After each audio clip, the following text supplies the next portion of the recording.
Get out of my house! The words came from my father's mouth, but they were Marlene's victory. I stood in our family home's marble foyer, the same spot where I'd taken my first steps, while my stepmother's perfectly manicured hand rested possessively on my father's shoulder. My name is Anne, and this was the moment I'd been preparing for over the last 6 months. I didn't cry. I didn't beg. Instead, I smiled, which made Marlene's smug expression falter for just a second. "You heard your father," she said, her voice dripping with false concern. "This is what's best for everyone."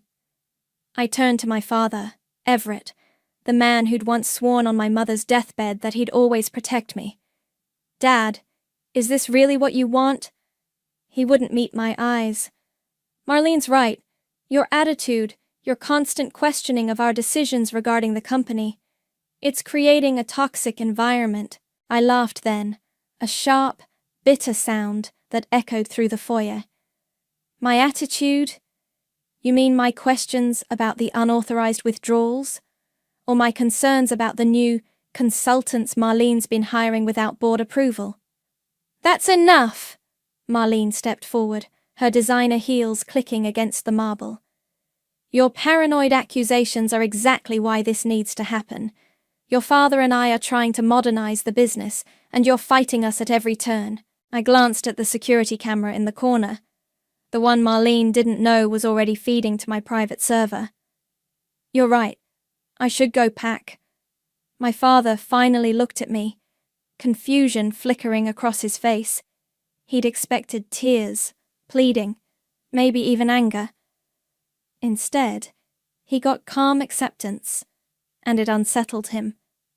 Good. I climbed the stairs to my room, where 3 suitcases were already packed. As I pulled them out from under my bed, my phone buzzed. A text from my Aunt Virginia. "Everything in place?" "Executing now," I typed back. Downstairs, I could hear Marlene's voice, probably already planning to convert my room into her private yoga studio.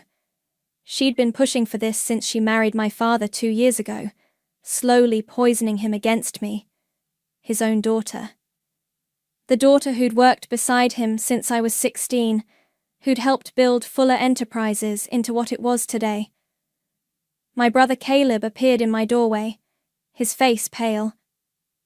"Anne, I tried to talk to Dad, but—" "I know," I cut him off, wheeling my suitcases into the hall. "Don't worry about it. Just keep your eyes open, okay?" He nodded, helping me with one of the bags.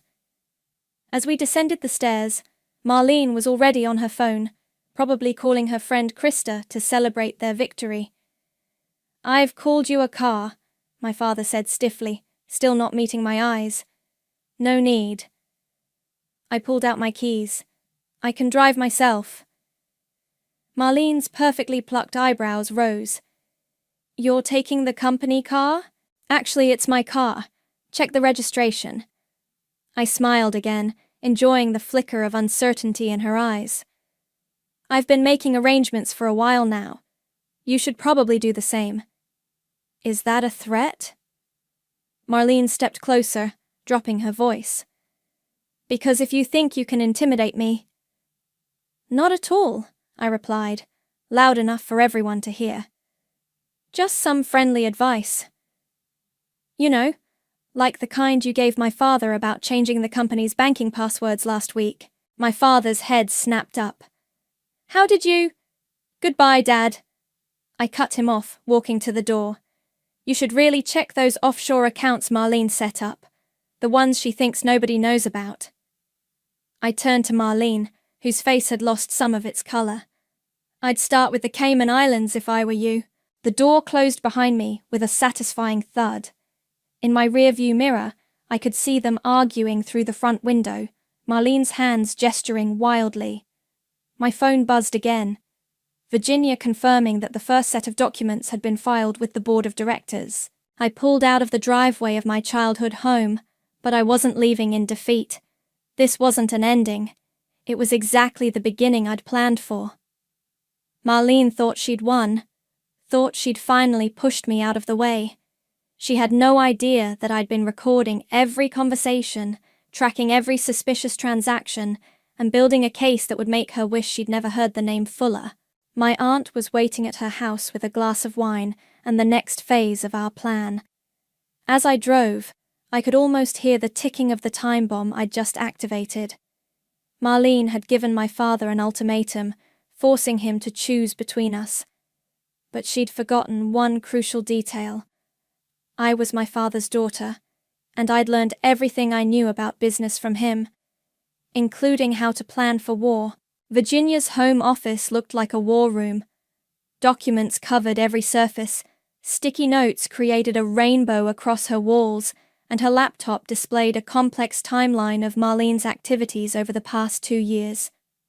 "They changed the will today," Virginia said, handing me a glass of wine. "My contact at the firm called an hour ago." I took a long sip. Faster than we expected. "She's not wasting any time." Virginia pulled up an email. "But neither are we. Christian sent over the latest financial records. Look at this transaction from last Tuesday." I leaned in, scanning the numbers. $500,000 to a consulting firm I've never heard of? Because it didn't exist until 3 weeks ago. Virginia smiled. "Registered to Krista Robertson." I set down my wine glass. "Got you, you greedy little..." My phone buzzed. Caleb's face appeared on the screen. I put it on speaker. "Anne?" His voice was hushed. "Marlene's going through your office right now. She's looking for something specific. Keeps asking Dad about a blue folder." I exchanged looks with Virginia. "The merger documents?" "Probably.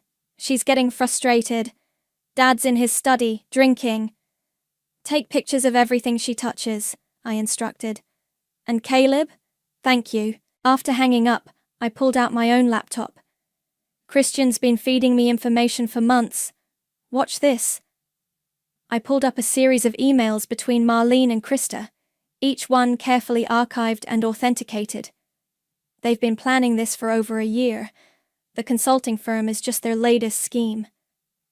Virginia read through the emails, her lawyer's mind cataloging every damning detail. "This is good, but we need more.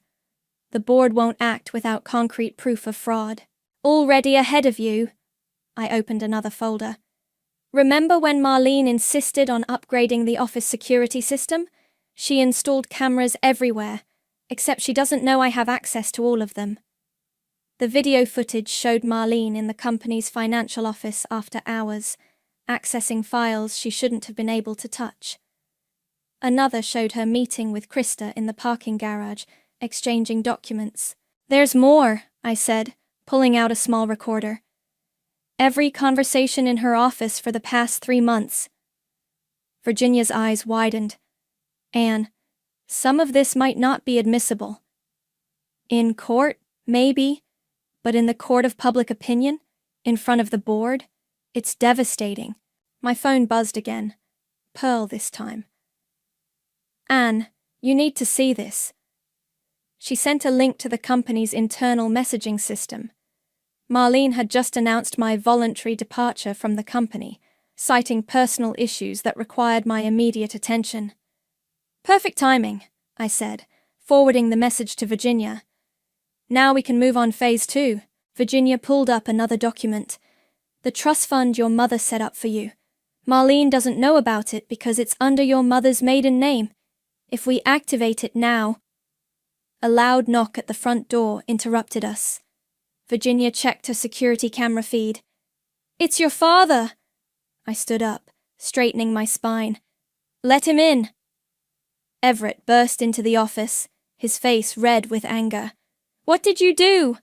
The board just called an emergency meeting for tomorrow morning." "I didn't do anything," I said calmly. "Yet." "Don't play games with me, Anne.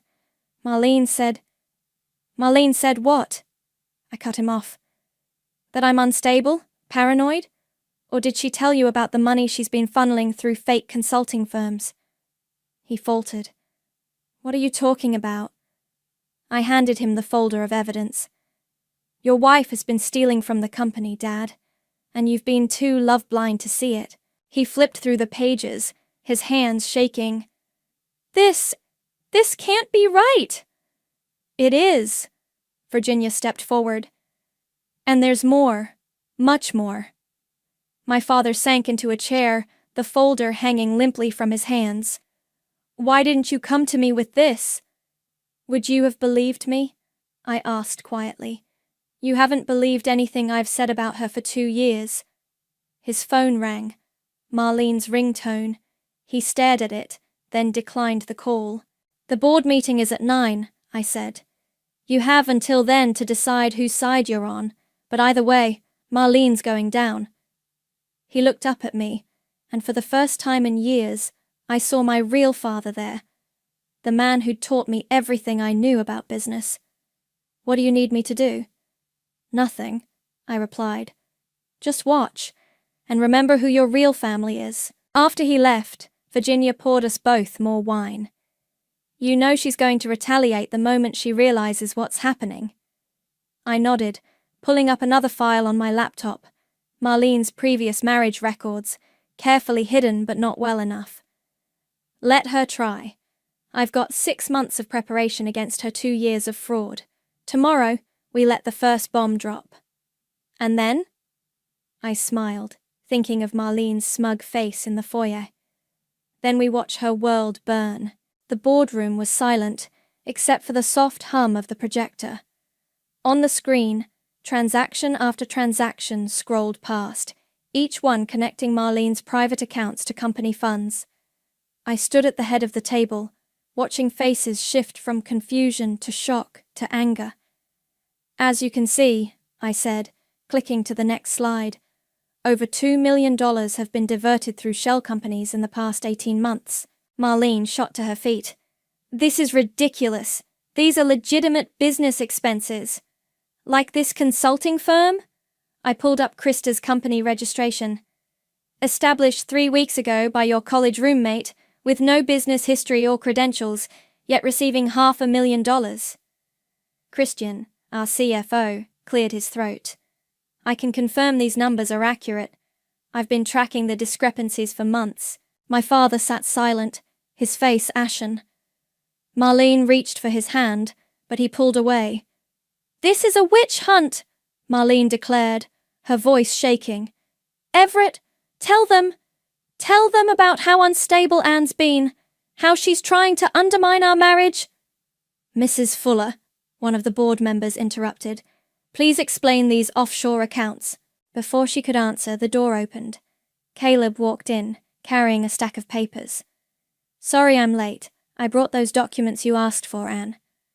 Marlene's eyes narrowed. Caleb, what are you doing? He met her gaze steadily. The right thing, finally. He distributed the papers, copies of emails between Marlene and Krista, discussing how to hide their tracks. You little snake, Marlene hissed. After everything I've done for you.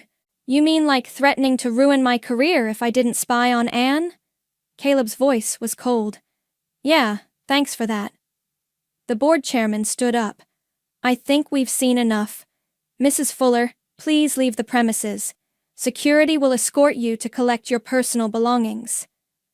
Everett! Marlene turned to my father, desperation in her eyes. Are you going to let them do this to me? My father finally looked up. Did you really think you could steal from my company and get away with it? Your company? She laughed hysterically.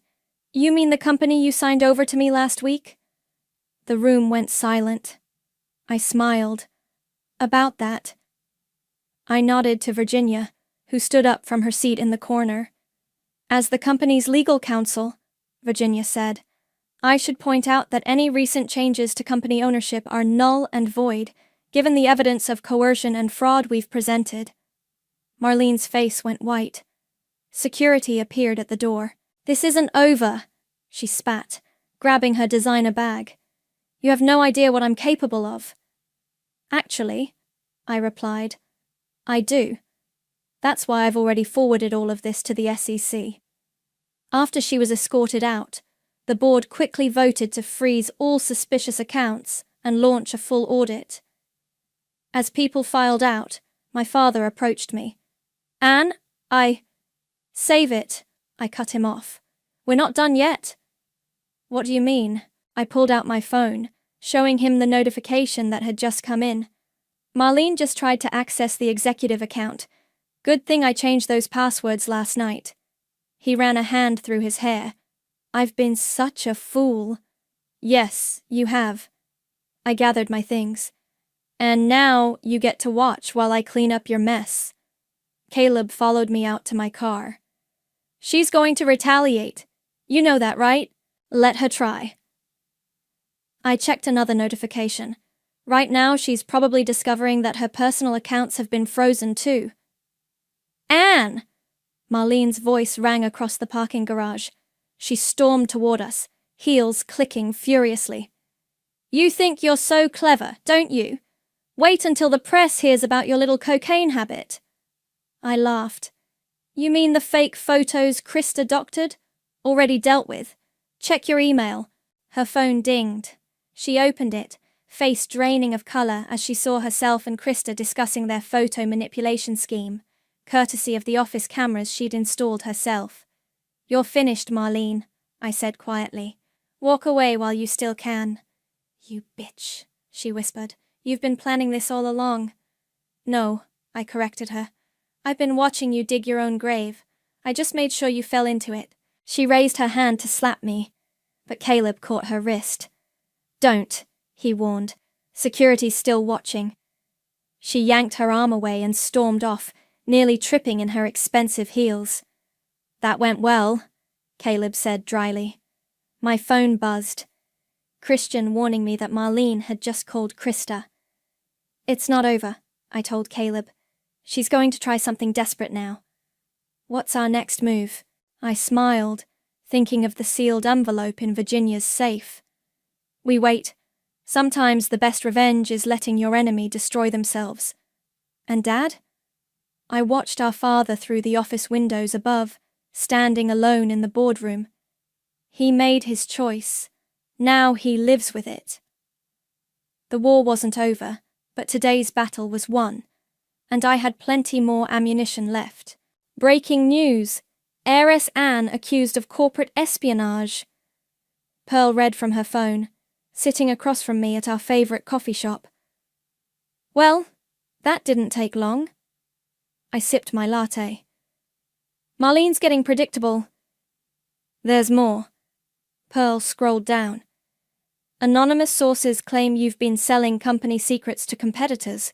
They're saying you installed spyware on company computers. Interesting theory, I said, pulling out my laptop.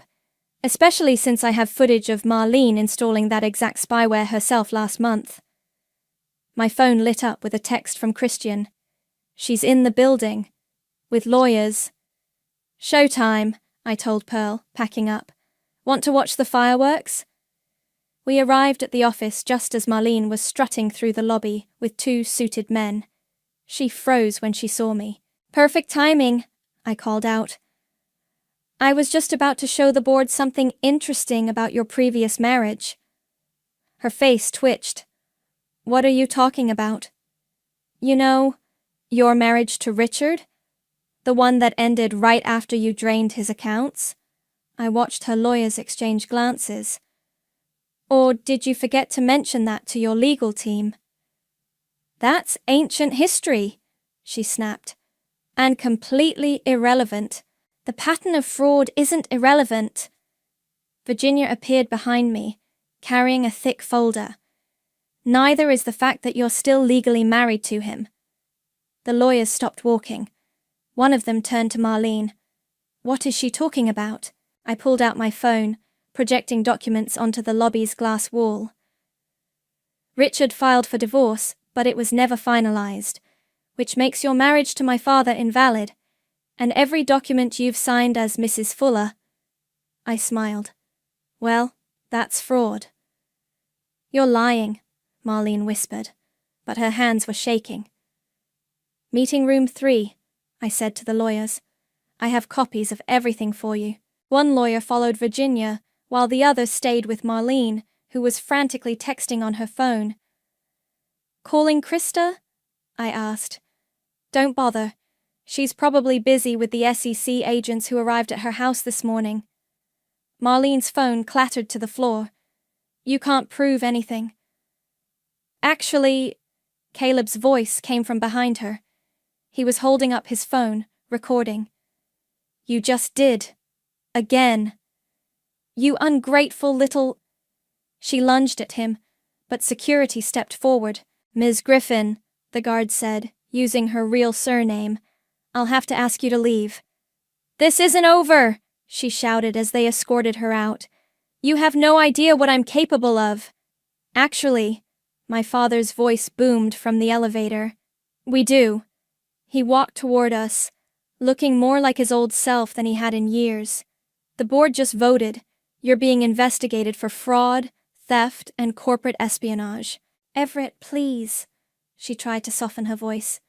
They're manipulating you. Anne's turning you against me. Like you turned me against my own daughter. He held up a USB drive. Christian showed me the recordings. Every conversation where you lied about Anne, every time you manipulated me. It's all here. Marlene's mask finally cracked. You think you've won? She snarled at me. Watch what happens to your precious reputation when the media gets my story. You mean this story? Pearl stepped forward, press badge displayed. As the senior reporter for the Business Daily, I'd love to hear more about your fraudulent marriage and corporate theft. Marlene's lawyers returned, looking grim.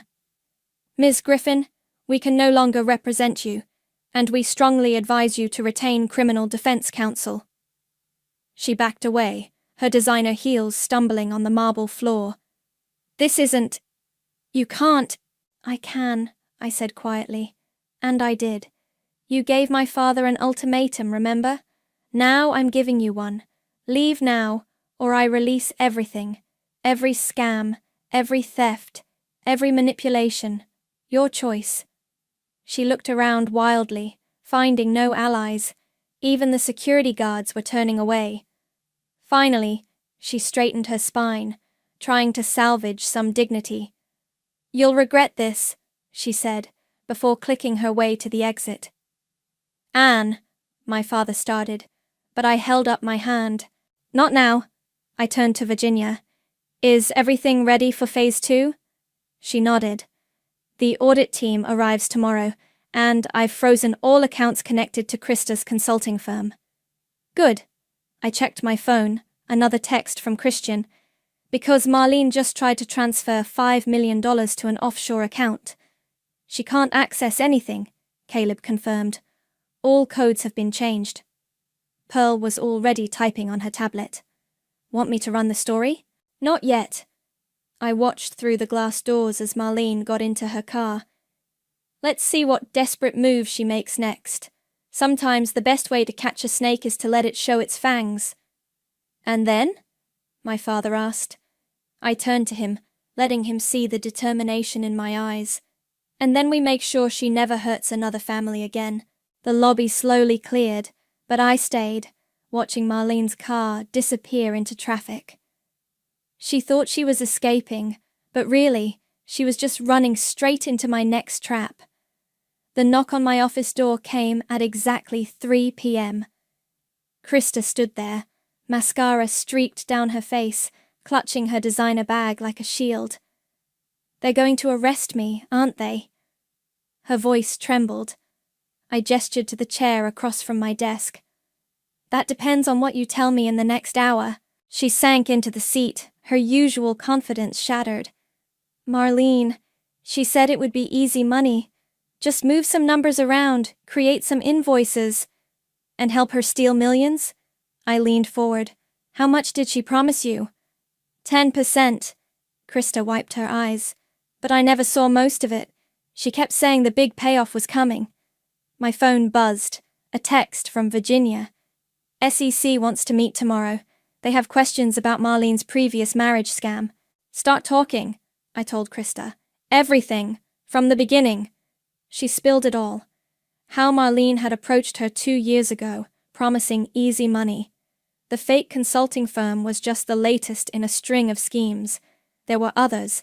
Fake vendors, inflated invoices, phantom employees on payroll. And this morning, I prompted. Krista's hands shook. She called me, screaming about moving money offshore, said if I didn't help her, she'd make sure I took the fall for everything. Like this? I played a recording of their morning call, watching Krista's face pale. You have everything? Everything. I slid a document across the desk. Sign this confession, testify against Marlene, and I'll tell the SEC you cooperated fully. She grabbed the pen, but before she could sign, my office door burst open. Marlene stormed in, wild-eyed. Don't you dare! She screamed at Krista. One word and You'll what? I stood up. Threaten her like you threatened Caleb? Or try to frame her like you framed me? You smug little bitch. Marlene advanced toward my desk. You think you're so clever, but you have no idea what's coming. Actually, my father's voice came from the doorway. We do. He walked in with 2 SEC agents. These gentlemen would like to ask you some questions about certain overseas transactions. Marlene's face went from rage to panic in an instant. She spun toward Krista. Whatever she's offering, I'll double it, triple it. But Krista was already signing the confession. I'm sorry, Marlene. I can't go to prison for you. Prison! Marlene laughed hysterically. You think I'm going to prison? Your father won't let that happen. Will you, darling? My father stepped forward. I've already given my statement to the authorities. About everything. Everything? Her voice went deadly quiet. The forged signatures, he said. The manipulated accounts. How you drugged my coffee the day I signed over the company's shares. The SEC agents moved closer. Marlene looked around wildly, then grabbed her phone. One call, she threatened, and every newspaper in the country gets proof of Anne's drug addiction. You mean these photos? I projected the doctored images onto my office wall, along with metadata showing they were manipulated. Already sent to the police as evidence of extortion. Marlene's phone slipped from her fingers. She lunged for my desk, sending papers flying. I'll destroy you! I'll destroy everything! Security rushed in, restraining her as she thrashed and screamed. The SEC agents stepped forward with handcuffs. Marlene Griffin, one agent said, you're under arrest for fraud, embezzlement, and corporate theft. As they led her away, she locked eyes with me. This isn't over. You'll never be rid of me. Actually, Virginia appeared with another document. The divorce papers from Richard just came through. Finally processed after all these years. You're not just losing the company, Marlene. You're losing everything. Krista watched them take Marlene away, then turned to me. What happens now? Now, I said, you tell the SEC everything. Every account, every scheme, every conversation. After everyone left, my father lingered. Anne, I know I can never make up for... You're right, I cut him off. You can't, but the company still needs a CEO. I handed him a resignation letter, his own. Sign it. His hand shook as he took the pen. What will you do?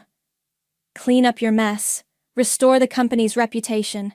Try to forget how easily you threw me away. I turned to the window, watching Marlene being placed in a police car below. The board meets tomorrow to elect new leadership. You'll make a better CEO than I ever was, he said quietly, signing the paper. I know. I didn't turn around. You should go home, Dad. Pack your things. Take some time to think about your choices. After he left, Caleb came in. That was brutal. It was necessary. I faced him. Ready to be my new CFO? He smiled. Ready to be your brother again. Below, the police car carrying Marlene pulled away. One battle was over, but the war wasn't finished. Tomorrow would bring new challenges. But for now, I allowed myself a small smile of satisfaction. Sometimes revenge tastes better served cold, with a side of justice. The courtroom fell silent as Marlene was led in, her designer outfit replaced by a drab grey suit. She looked smaller somehow, less threatening, but her eyes still burned with hatred when they met mine. "All rise," the bailiff called. Virginia squeezed my hand as we stood. "Ready?"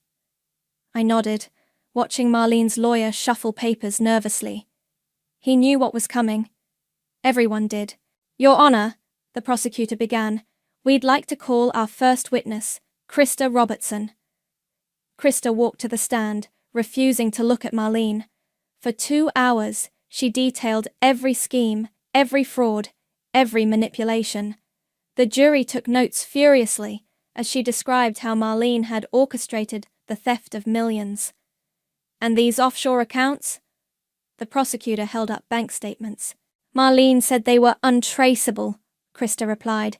"She bragged that she'd done this before, with her first husband." Marlene's lawyer jumped up. "Objection! Previous allegations are not allegations," the prosecutor interrupted, producing certified court documents. "Conviction. Mrs. Griffin served 18 months for financial fraud in 2018, shortly after her first marriage ended." Marlene's face contorted. She turned to whisper urgently to her lawyer, who shook his head. Next came Christian, methodically walking through the company's financial records. Then the SEC agents, presenting evidence of international wire fraud. With each witness, Marlene seemed to shrink further into her chair. Finally, it was my turn. "Ms. Fuller," the prosecutor began, "when did you first suspect your stepmother's activities?" "The day she married my father," I said clearly. "The same day she tried to access company accounts she shouldn't have known existed." "Objection!" Marlene's lawyer called. "Speculation!" "Overruled," the judge replied. "Continue." I described finding the first discrepancies, gathering evidence, watching Marlene systematically manipulate my father and poison him against me. "And this recording?" The prosecutor played the clip of Marlene threatening Caleb. "Made the day before she convinced my father to throw me out of my own home." Marlene suddenly stood up. "This is all lies. She's the one who—" "Mrs. Griffin," the judge warned. "Control yourself, or you'll be removed." She sat, but her eyes promised vengeance. I continued testifying, laying out every detail of her schemes. When I finished, her lawyer looked defeated. During the recess, Caleb found me in the hallway. "Dad's here," he said quietly. I turned to see my father standing awkwardly by the water fountain, looking older than I'd ever seen him. "The prosecutor wants him to testify," Caleb continued, "about the drugged coffee, the forged signatures." "Good," I said. "Let him face what he enabled." Back in the courtroom, my father took the stand. His testimony was devastating, describing how Marlene had manipulated him, drugged him, used him to attack his own children. "I was a fool," he concluded, his voice breaking. "I chose her over my own daughter, and I'll regret that for the rest of my life." Marlene stood up again, this time throwing a water glass. "You weak, pathetic man. After everything I did for you." "Remove the defendant," the judge ordered. As security dragged her out, Marlene screamed, "You'll all pay for this. Every one of you." The jury took less than 2 hours to reach a verdict. "Guilty on all counts," the foreman announced. The judge looked at Marlene sternly. "Given the extent of your crimes and your previous conviction, I sentence you to 15 years in federal prison. Additionally, you are ordered to pay full restitution." I didn't hear the rest. It was over. Finally, over. Outside the courthouse, reporters swarmed us. Pearl pushed through, microphone ready. "Anne, how does it feel to take back your company?" "The company was never the point," I replied.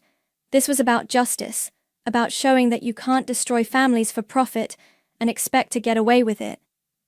My father approached as the reporters dispersed. "Anne, please, can we talk?" "About what?" I turned to him. "About how you believed her over me?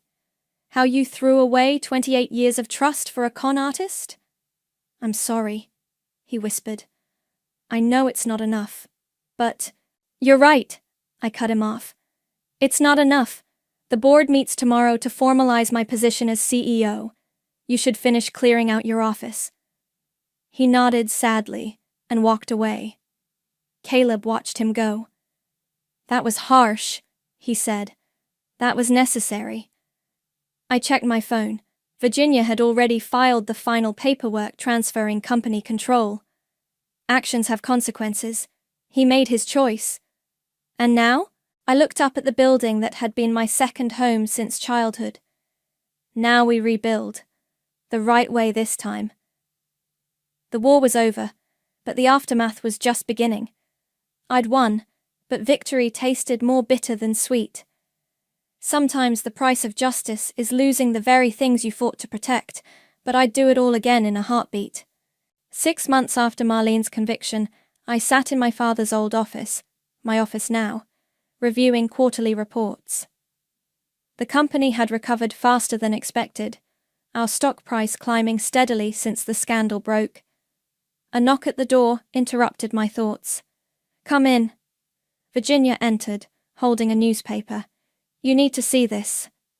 The headline read, Convicted fraudster attempts suicide in prison. Below was Marlene's mugshot. She's alive, Virginia said before I could ask. But she left a note, blaming you, of course. I set down the paper. Any other good news? Actually, yes. Your father's asking to meet. No. Anne. Virginia sat down. He's selling his remaining shares, all of them. That got my attention.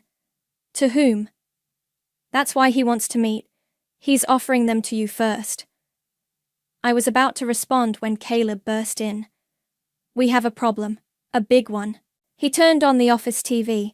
Krista was giving an interview, tears streaming down her face. I was forced to lie in court. Anne Fuller threatened my family if I didn't testify against Marlene. That little... I grabbed my phone, but Virginia stopped me. Wait, let her finish. On screen, Krista continued. I can't live with the guilt anymore. Marlene was innocent. Anne orchestrated everything to steal the company. Pearl called next. I'm already on it. I have proof she was paid to give that interview. And guess who's behind it? Marlene, I said. From prison. Her old friend from the first fraud case. They're trying to get her conviction overturned. I turned to Virginia. Options? We release the original recordings, all of them. Show the world exactly who Marlene is, and was. Do it. I stood up. And call my father. Tell him I'll meet him. An hour later, I sat across from him at the cafe where Mom used to take me for hot chocolate. He looked tired, defeated. You've done an amazing job with the company, he said quietly. I know. The shares. They're yours if you want them. At whatever price you think is fair. I studied him. Why now? Because I'm leaving. He stared into his coffee. Moving to Arizona. There's nothing left for me here except reminders of my mistakes. Dad. No. Let me finish. He looked up, eyes wet. I failed you. Completely. I let a manipulative woman destroy our family because I was too weak, too blind to see what was happening. The company should be yours. It always should have been. My phone buzzed. Pearl sending confirmation that she'd exposed Krista's paid interview. Another buzz. Virginia had released the recordings. One condition, I said finally. You tell me the truth. All of it. Why her? He took a shaky breath. She reminded me of your mother. At first. The energy, the ambition. But where your mother's heart was pure, Marlene's was poison. By the time I realized that, she had her hooks in me. The drugs, the manipulation. But those are excuses. I chose her over you, and I'll never forgive myself. Mum would be disappointed, I said quietly. I know. He pulled out an envelope. The shares are already signed over to you. use them better than I did. As he stood to leave, I caught his arm. Dad, Arizona's far. It needs to be. He attempted a smile. Maybe someday. Maybe, I echoed. Back at the office, Caleb was waiting with news. Krista's recanting her interview. Apparently, someone reminded her that perjury means prison time. And Marlene? Isolated in protective custody after the suicide attempt. No more outside contact. I looked around the office, my office, at the photos I'd restored to the walls. Mum and Dad at the company's founding. Me at 16, learning the business. Caleb's college graduation. You okay? He asked. Getting there. I picked up the envelope with the shares. Want to help me rebuild our family's legacy? The right way this time? He grinned. Partners? Partners? That night, I visited Mum's grave for the first time since the trial. The autumn air was crisp, leaves crunching under my feet. I did it, Mum, I whispered. I protected what you and Dad built. I just wish... I wiped my eyes. I wish he'd been strong enough to protect it with me. My phone lit up. Virginia sending the latest news. Marlene's appeal had been denied. Krista's retraction was trending. The company's stock had jumped another 10 points. Justice had been served. Karma had done its work, and I'd taken back everything Marlene tried to steal. But standing there in the gathering darkness, victory felt hollow. I'd won the war, saved the company, and restored our family's reputation. But the cost was a father in Arizona, a brother still healing from betrayal, and a wound in my heart that might never fully close. Sometimes winning feels an awful lot like losing. The autumn board meeting was wrapping up when my assistant rushed in. There's someone here to see you, says it's urgent. I looked up to find Richard, Marlene's first husband, standing in my doorway. The board members filed out, leaving us alone. I heard about the appeal denial, he said, taking a seat. Thought you should know what happened after my case. I leaned forward. I'm listening. She wrote to me from prison, like she's doing to your father now. He pulled out a stack of letters. Manipulation, guilt trips, promises of redemption. I believed her, let her back into my life after she served her time.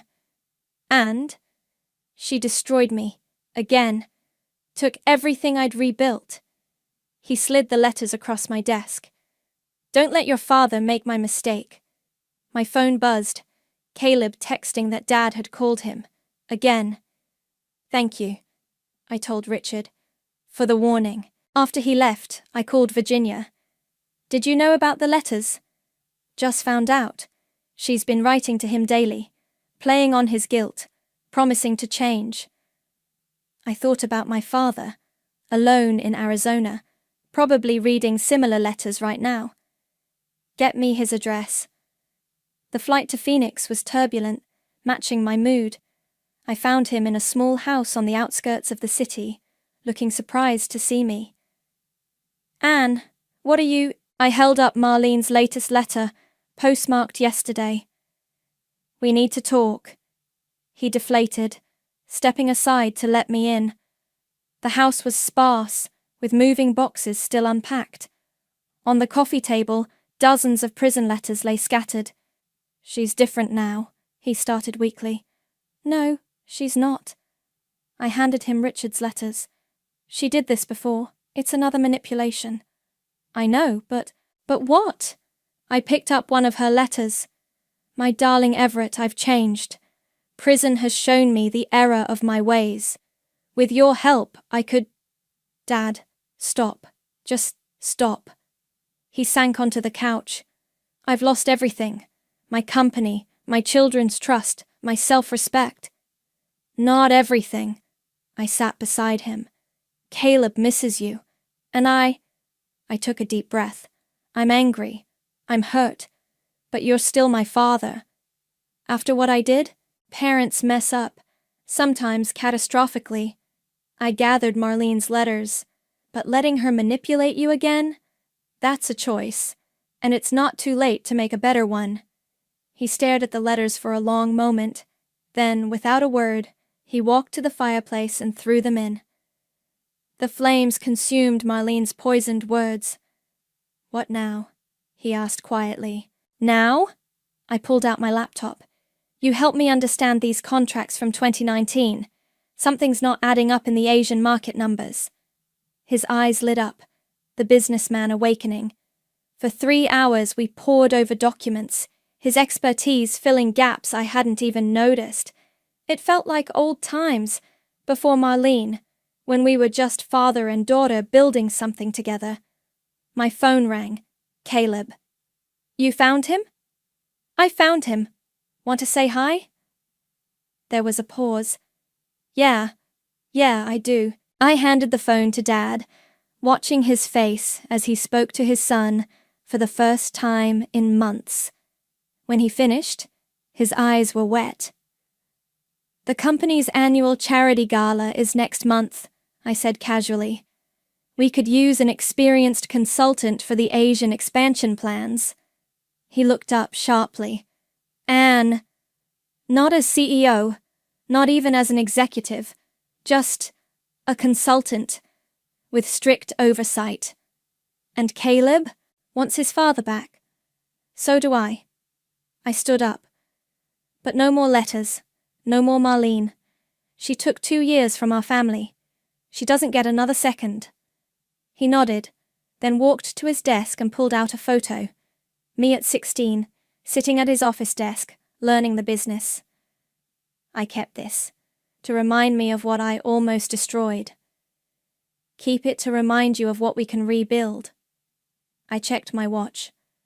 "My flight's in 2 hours. Coming?" He looked around at his half-unpacked exile. "You sure?" "No," I admitted, "but family's worth the risk."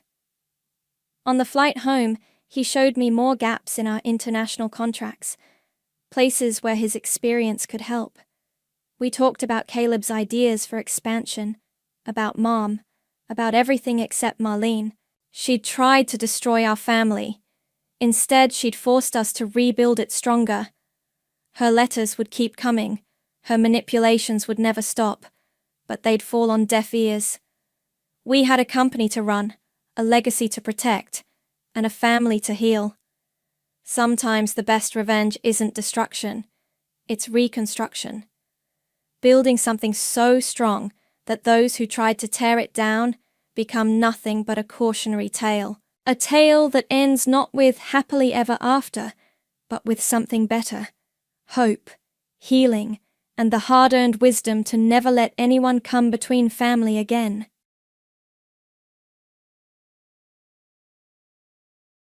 Peter, how could you decide to move your parents in without consulting me first? I challenged, my voice a mix of astonishment and anger. Peter, my husband of 5 years, barely glanced up from his laptop, a smirk playing on his lips that only deepened my irritation. "Abigail, stop overreacting. It's just for a short time. Besides, you don't really have a say in this," he responded dismissively, his words cutting deeper than I expected. This house, our home, wasn't just any place. It had been bequeathed to me by my grandparents, a picturesque 2-story in a serene suburb where I had envisioned raising our son, Vincent, away from the unsettling influence of Peter's family. "Do you remember that this house is in my name?" I shot back, my hands clenched at my sides as his smirk faltered for the briefest moment. Just then, Vincent, our 3-year-old, toddled into the room, oblivious to the tension. I forced a smile for him, scooping him up and kissing his forehead, finding solace in his innocence. "I'm not comfortable with this arrangement, Peter. Your parents have always disregarded me and invaded our personal space. Why bring them into our lives now?" I said, my voice firm yet controlled. Peter shrugged, his indifference fueling my frustration. "They're my family, Abigail. It's something you just wouldn't understand," he replied coldly.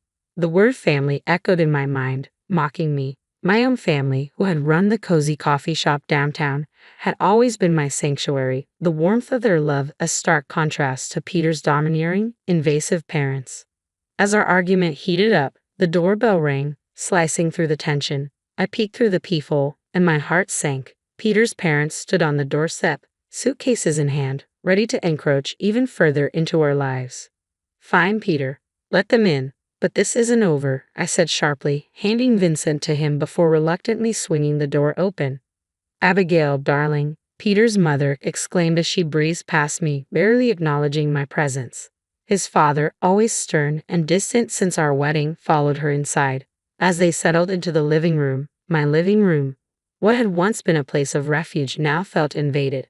Watching them unpack, something inside me shifted. I was tired of being the accommodating daughter-in-law, always bending to their demands. This intrusion was just the beginning, but I knew then that I wasn't going to stay silent anymore.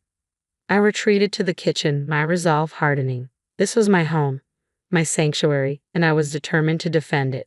In the days that followed, life became a blur of overbearing changes. Peter's mother, Denise, had a way of making her presence suffocatingly known. She rearranged my kitchen, criticized my parenting, and acted as though she owned the place. One morning, as I prepared breakfast for Vincent, she peered over my shoulder and frowned. "Vincent shouldn't be eating that, Abigail. It's not healthy," she said, her tone thick with disapproval. I bit back a sharp retort, the sting of her judgment simmering beneath my skin. "He's fine, Denise. It's just muesli," I responded, keeping my voice even. She sighed dramatically, shaking her head. "In our house, we believe in a proper diet. You really should learn." Her words were like persistent jabs, each one eroding my patience. Peter, as usual, was of no help, glued to his laptop, oblivious to the tension rising with every interaction. One evening, as I tucked Vincent into bed, Denise barged into his room without knocking. "He's still not sleeping through the night? You must be doing something wrong," she accused, her words hitting me like a slap. Doubt flickered in the back of my mind, threatening to creep in. But I knew I had to reclaim control, not just for my peace of mind, but for Vincent's sake. The battle lines were being drawn, and I was ready to stand my ground. "I'm doing everything I can," I snapped, the frustration I'd been bottling up finally spilling out. Denise's eyes narrowed, and she tilted her head, her voice dripping with condescension. "Clearly, your everything isn't enough. Maybe things would improve if you had a real job and some structure." The anger inside me boiled over. "This is my house, Denise. I'd appreciate it if you remembered that you're just a guest here." I kept my voice steady, though it took everything I had. She let out a cold, dismissive laugh, her tone chilling me to the bone. "Oh dear, Peter never told me you were this delusional. This is his house too, and as his mother, I have every right to be here." The next day, the tension reached a breaking point. I walked into Vincent's room to find Denise rummaging through his drawers, her hands buried in his things, rearranging them without a second thought. That was it. The line had been crossed, and I wasn't about to back down. "What do you think you're doing?" I demanded, my voice shaking with anger. Denise didn't even bother to turn around. "I'm just organizing. This room is a complete mess," she said, her tone dripping with condescension. That was the last straw. "I want you out of my house. Now," I exclaimed, my voice a mix of fury and desperation. Denise finally turned to face me, her expression one of mocking surprise. "Your house? Oh, sweetie, you're just the wife. This is Peter's house too, and he wants us here." I stormed out of the room, my mind swirling with a storm of emotions. Peter's betrayal, Denise's intrusion, and the utter disregard for my feelings. It was all too much. I was tired of being pushed around, tired of my home being invaded by people who didn't respect me. That night, as I lay in bed, the frustration churned into something new, resolve. Ideas began to form, and a plan took shape. I wasn't just going to reclaim my space. I was going to assert my standing in this household. If things were going to change, it had to start with me. The next morning would mark the beginning of a new chapter, one where I set the terms for how we lived in my house. Peter and his parents had crossed too many lines, and I realized I could no longer be passive in my own home. Their constant intrusion was not only disrupting my peace, but also affecting my son's future. As the tension simmered, I steeled myself for the inevitable conflict. The real battle for control of my home was just beginning. A few days later, during a dinner already fraught with tension, Peter casually dropped a bombshell that shattered any pretense of normalcy. "My parents need to stay with us longer. Their house is undergoing renovations," he stated, as if it were a minor detail that shouldn't concern me. My anger flared instantly. "Longer? Peter, we never even discussed them staying here in the first place," I exclaimed, struggling to keep my voice level. He shrugged, avoiding eye contact as though the gravity of the situation didn't matter. "It's just for a few more weeks. What's the problem? The problem. My voice cracked with frustration. Your mother treats me like an outsider in my own home. I snapped, unable to contain the boiling resentment any longer. From across the room, Denise chimed in, her voice thick with condescension. Abigail, you're overreacting. We're family. You should be more understanding. She dismissed my feelings with a casual wave of her hand. That night, as I lay in bed, sleep eluded me. Denise and Peter's words echoed in my mind, each one hardening my resolve. I was done playing the accommodating wife.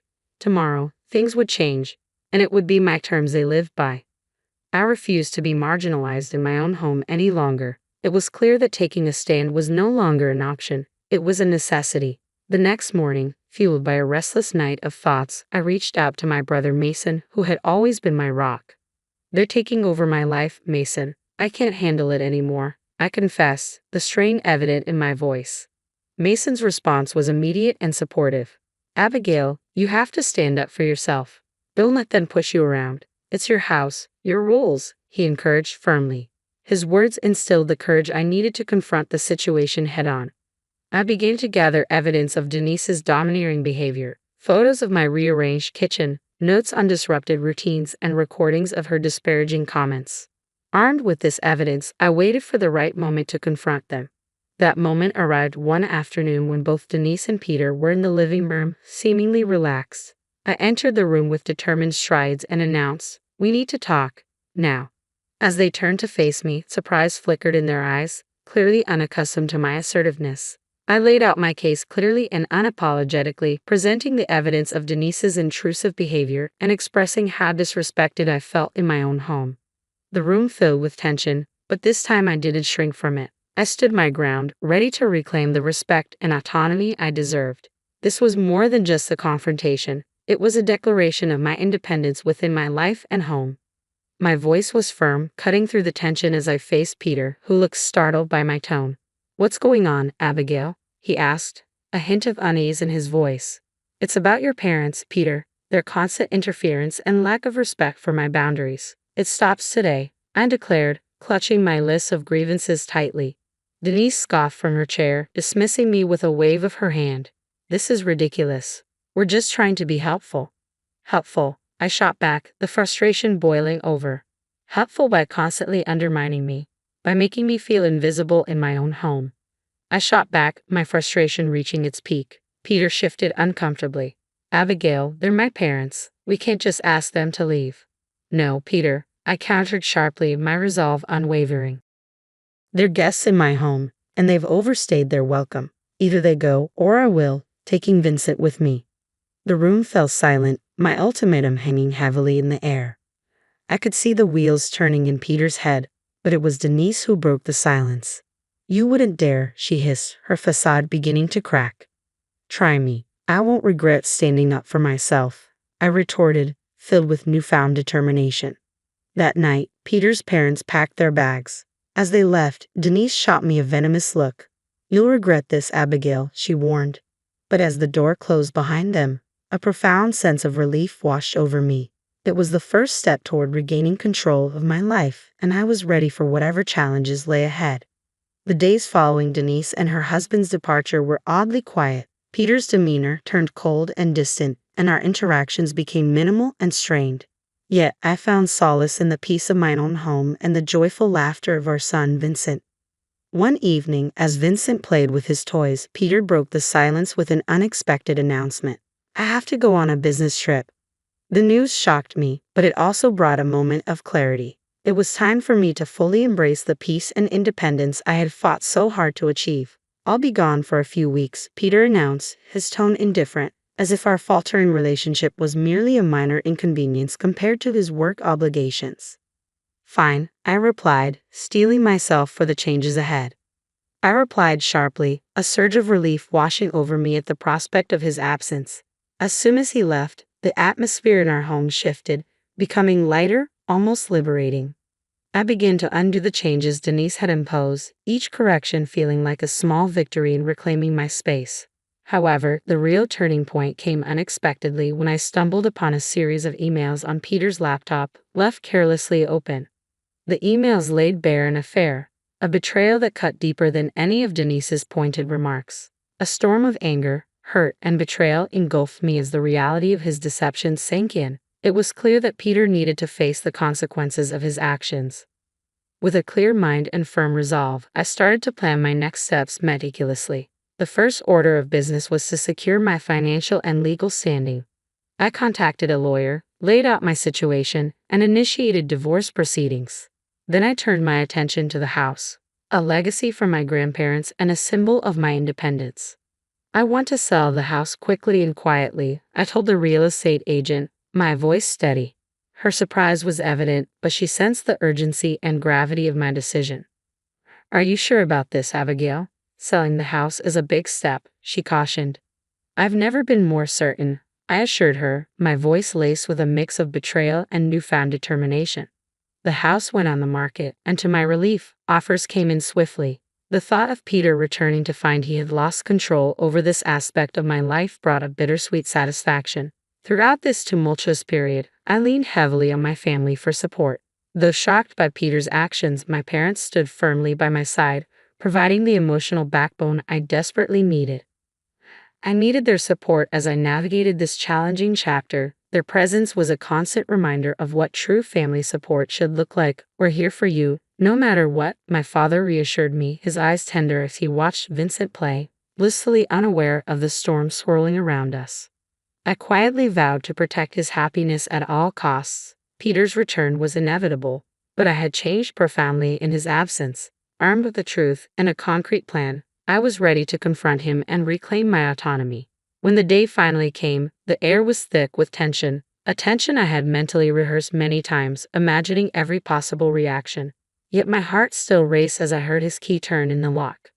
Abigail, I'm back, Peter announced, his voice echoing through the now strange space of our home. I emerged from the kitchen, my posture resolute. Welcome home, Peter. We need to talk, I said firmly. He looked around, his brow furrowing as he noticed the changes. What's going on? The house looks different.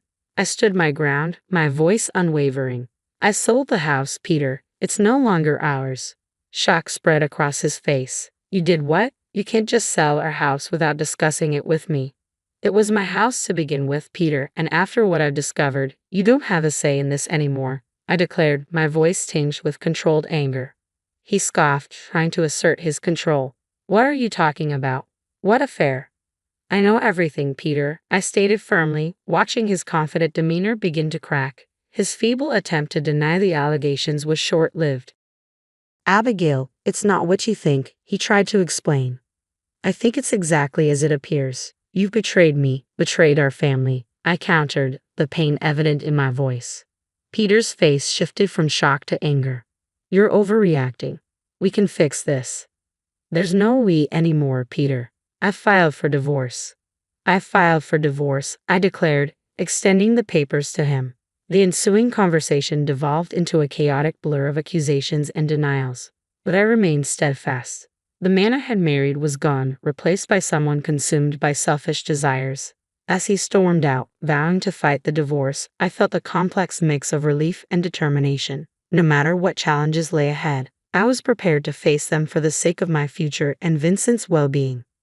With a sense of freedom tinged with apprehension, I stepped into my new life, fully aware that the struggle was far from over. In the weeks that followed, our situation unfolded publicly, not only exposing Peter but also dragging his once dominating parents into the fray.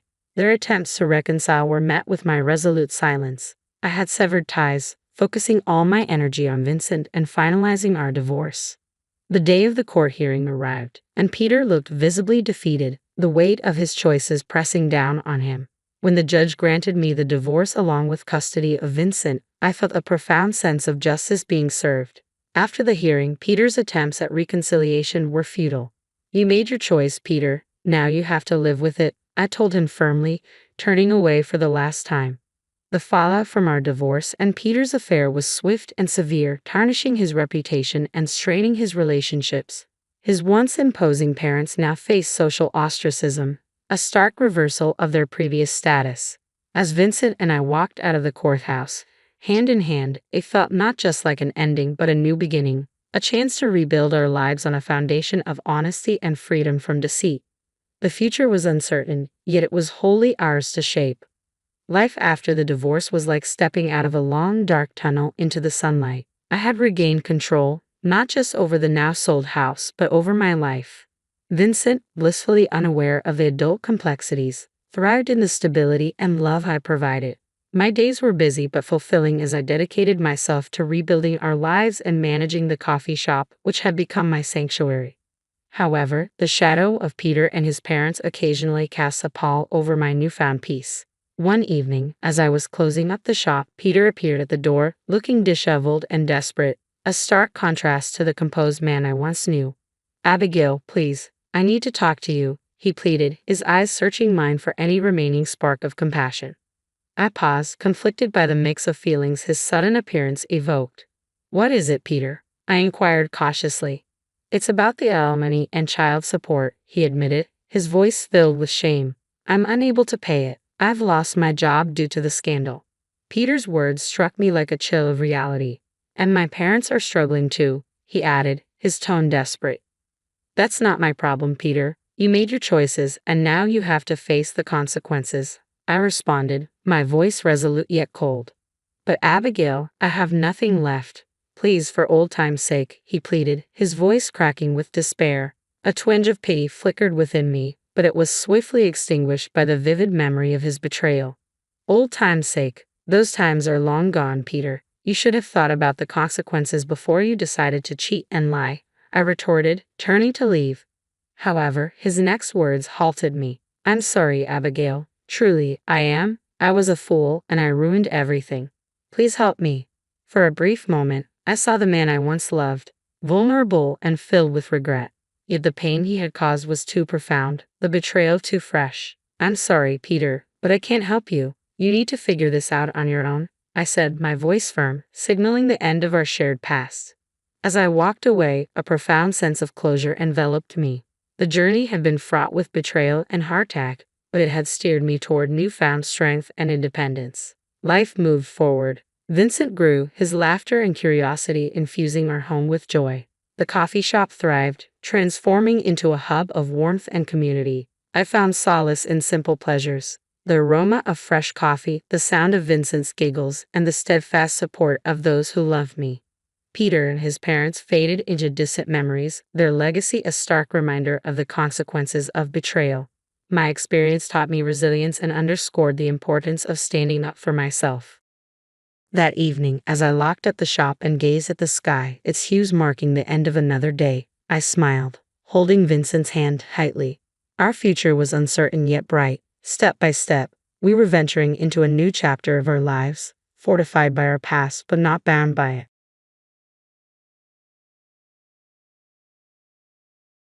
Hey there, I'm Ava, 32 years old, thriving in my marketing career and living what I thought was my dream life.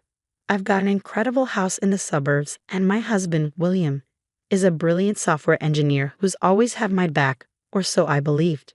Things started to unravel when my mother-in-law, Linda, began acting strange. Now, Linda and I have never been close, but suddenly she's all buddy-buddy with Luna, the daughter of our new neighbors. Luna's 25, and Linda treats her like the daughter she never had.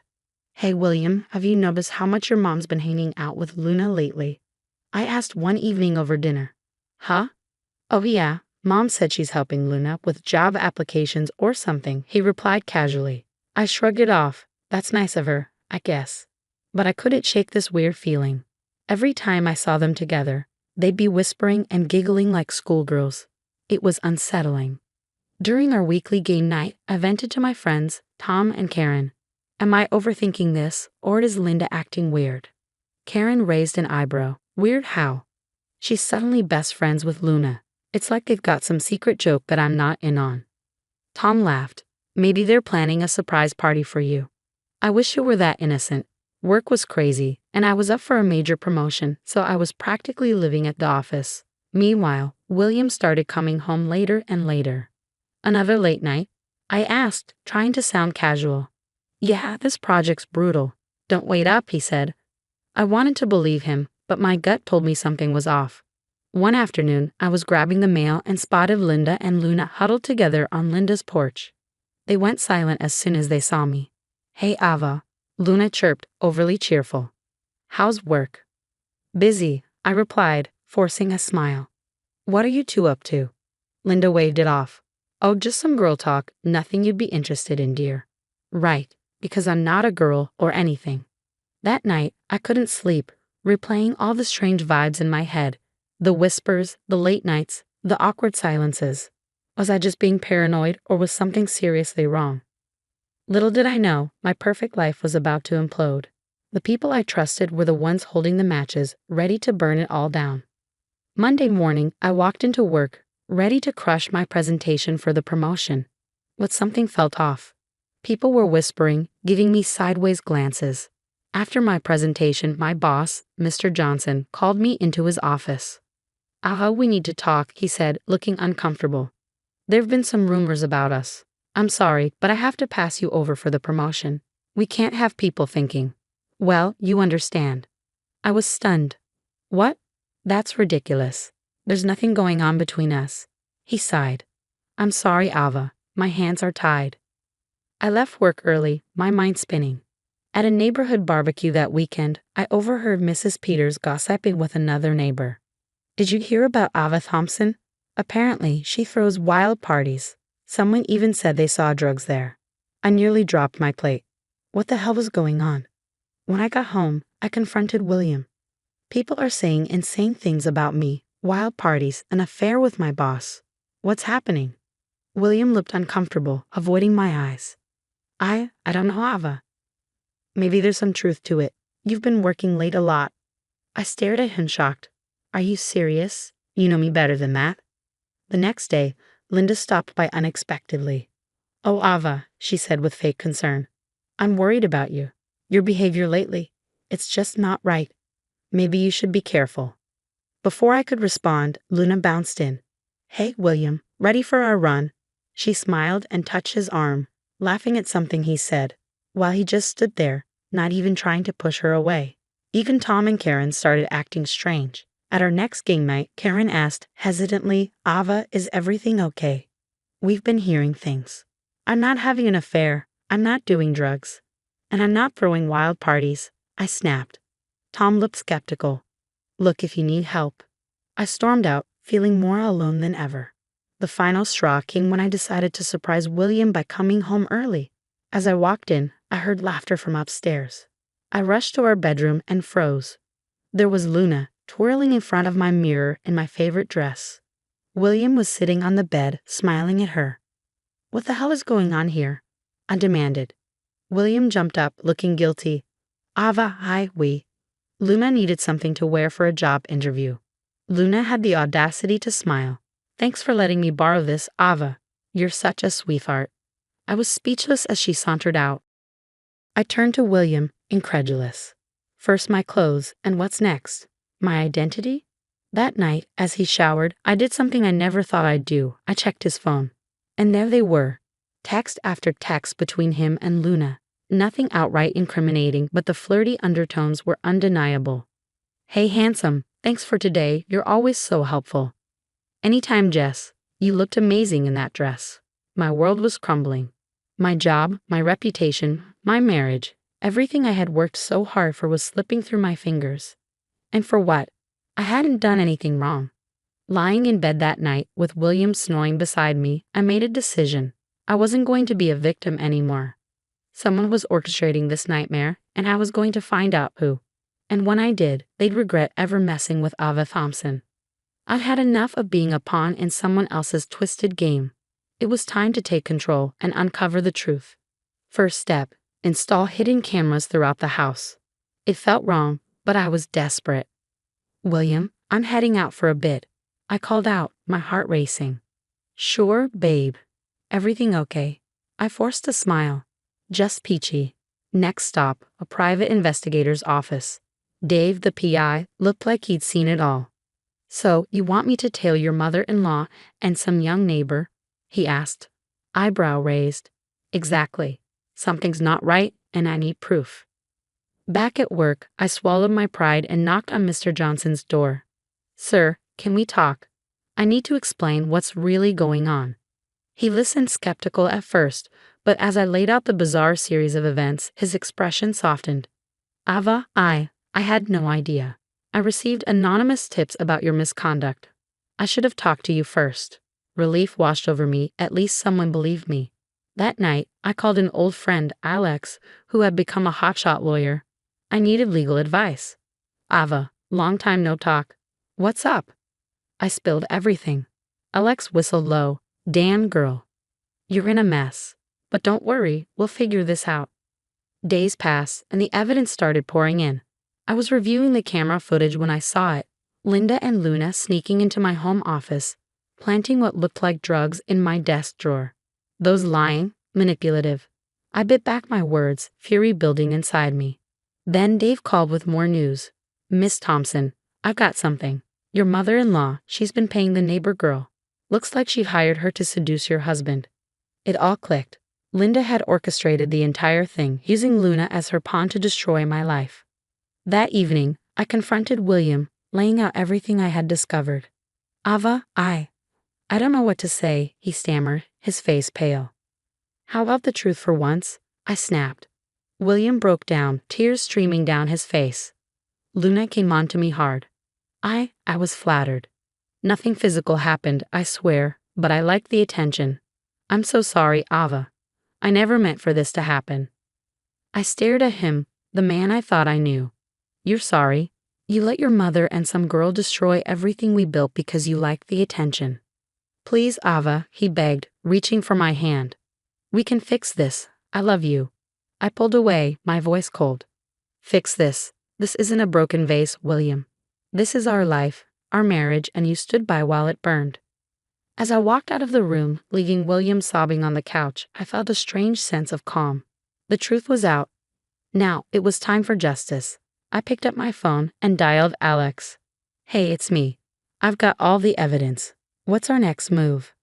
Alex's voice was firm. We build a case, Ava. And then we make them regret ever messing with you. For the first time in weeks, I smiled. They thought they could break me, but they had no idea who they were dealing with. Ava Thompson doesn't go down without a fight. And this fight, it was just beginning. The day of reckoning arrived when Mike's entire family gathered for his sister's birthday. I knew this was my moment. With Alex by my side for support, I walked in, head held high.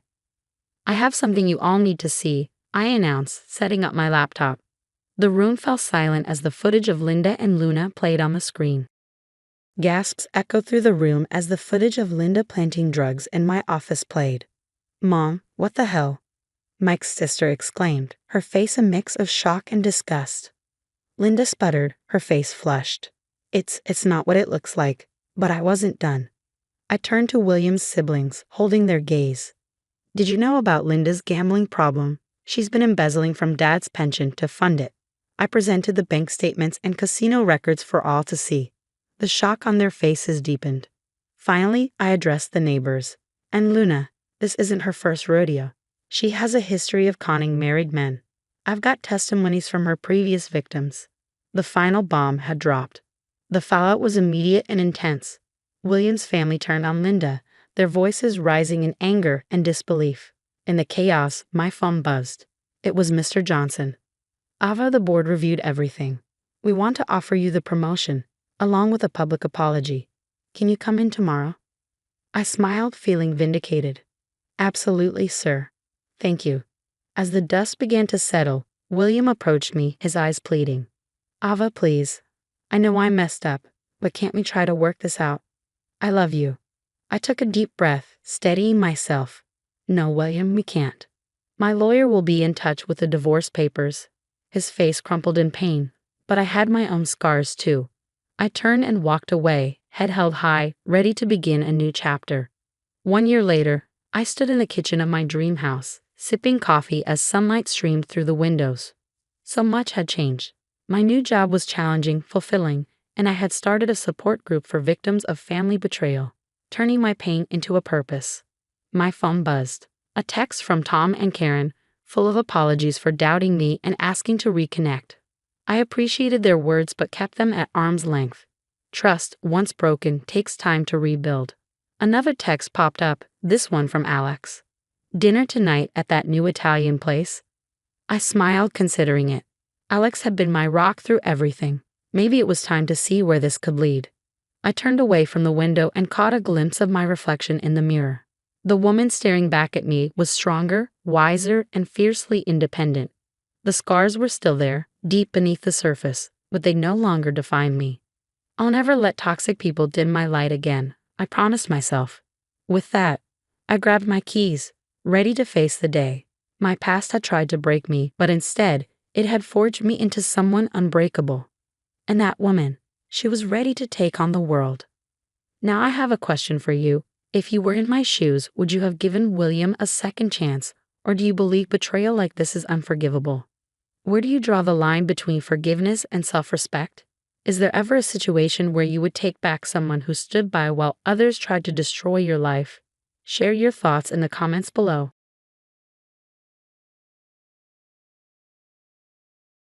Hey everyone, I'm Karen. I say, taking a deep breath as my fingers nervously twist the gold band on my left hand. Where do I even start? I guess at the beginning, right? I'm 32, living in a cozy suburban home with my husband John.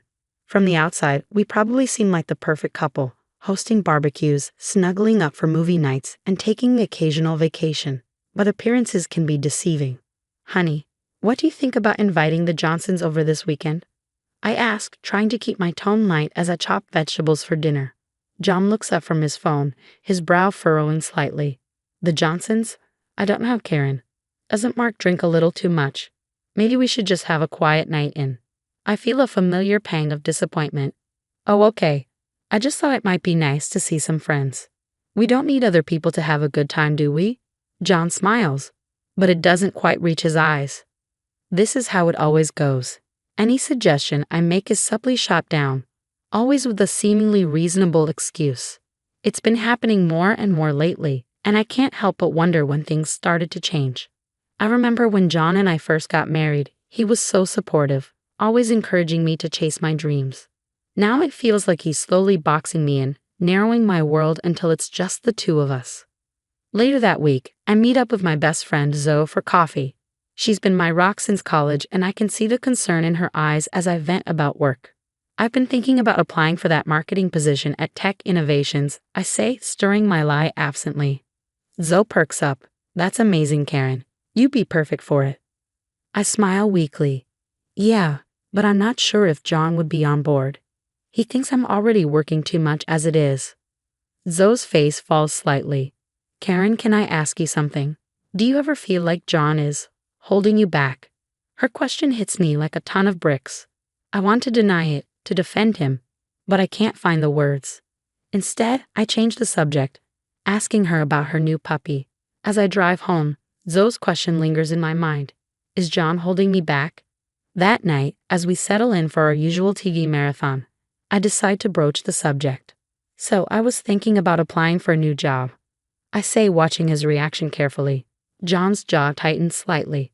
What's wrong with your current job? Nothing's wrong.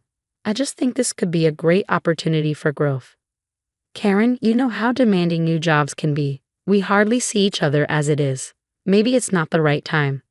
And there it is again, the subtle manipulation wrapped up in concern for our relationship. A familiar mix of frustration and guilt washes over me. As I lie in bed that night, staring at the ceiling, I wonder, when did I start second-guessing every decision? When did John's opinion become the deciding factor in my life choices? I love him, I really do, but I can't shake the feeling that something needs to change. I'm just not sure I'm ready to face what that might mean. Guess who just landed an amazing job at Tech Vision? I burst through the front door, practically bouncing with excitement. John looks up from his laptop, his expression a mix of surprise and something else I can't quite place. You got the job. That's great, honey. It's more than great, John.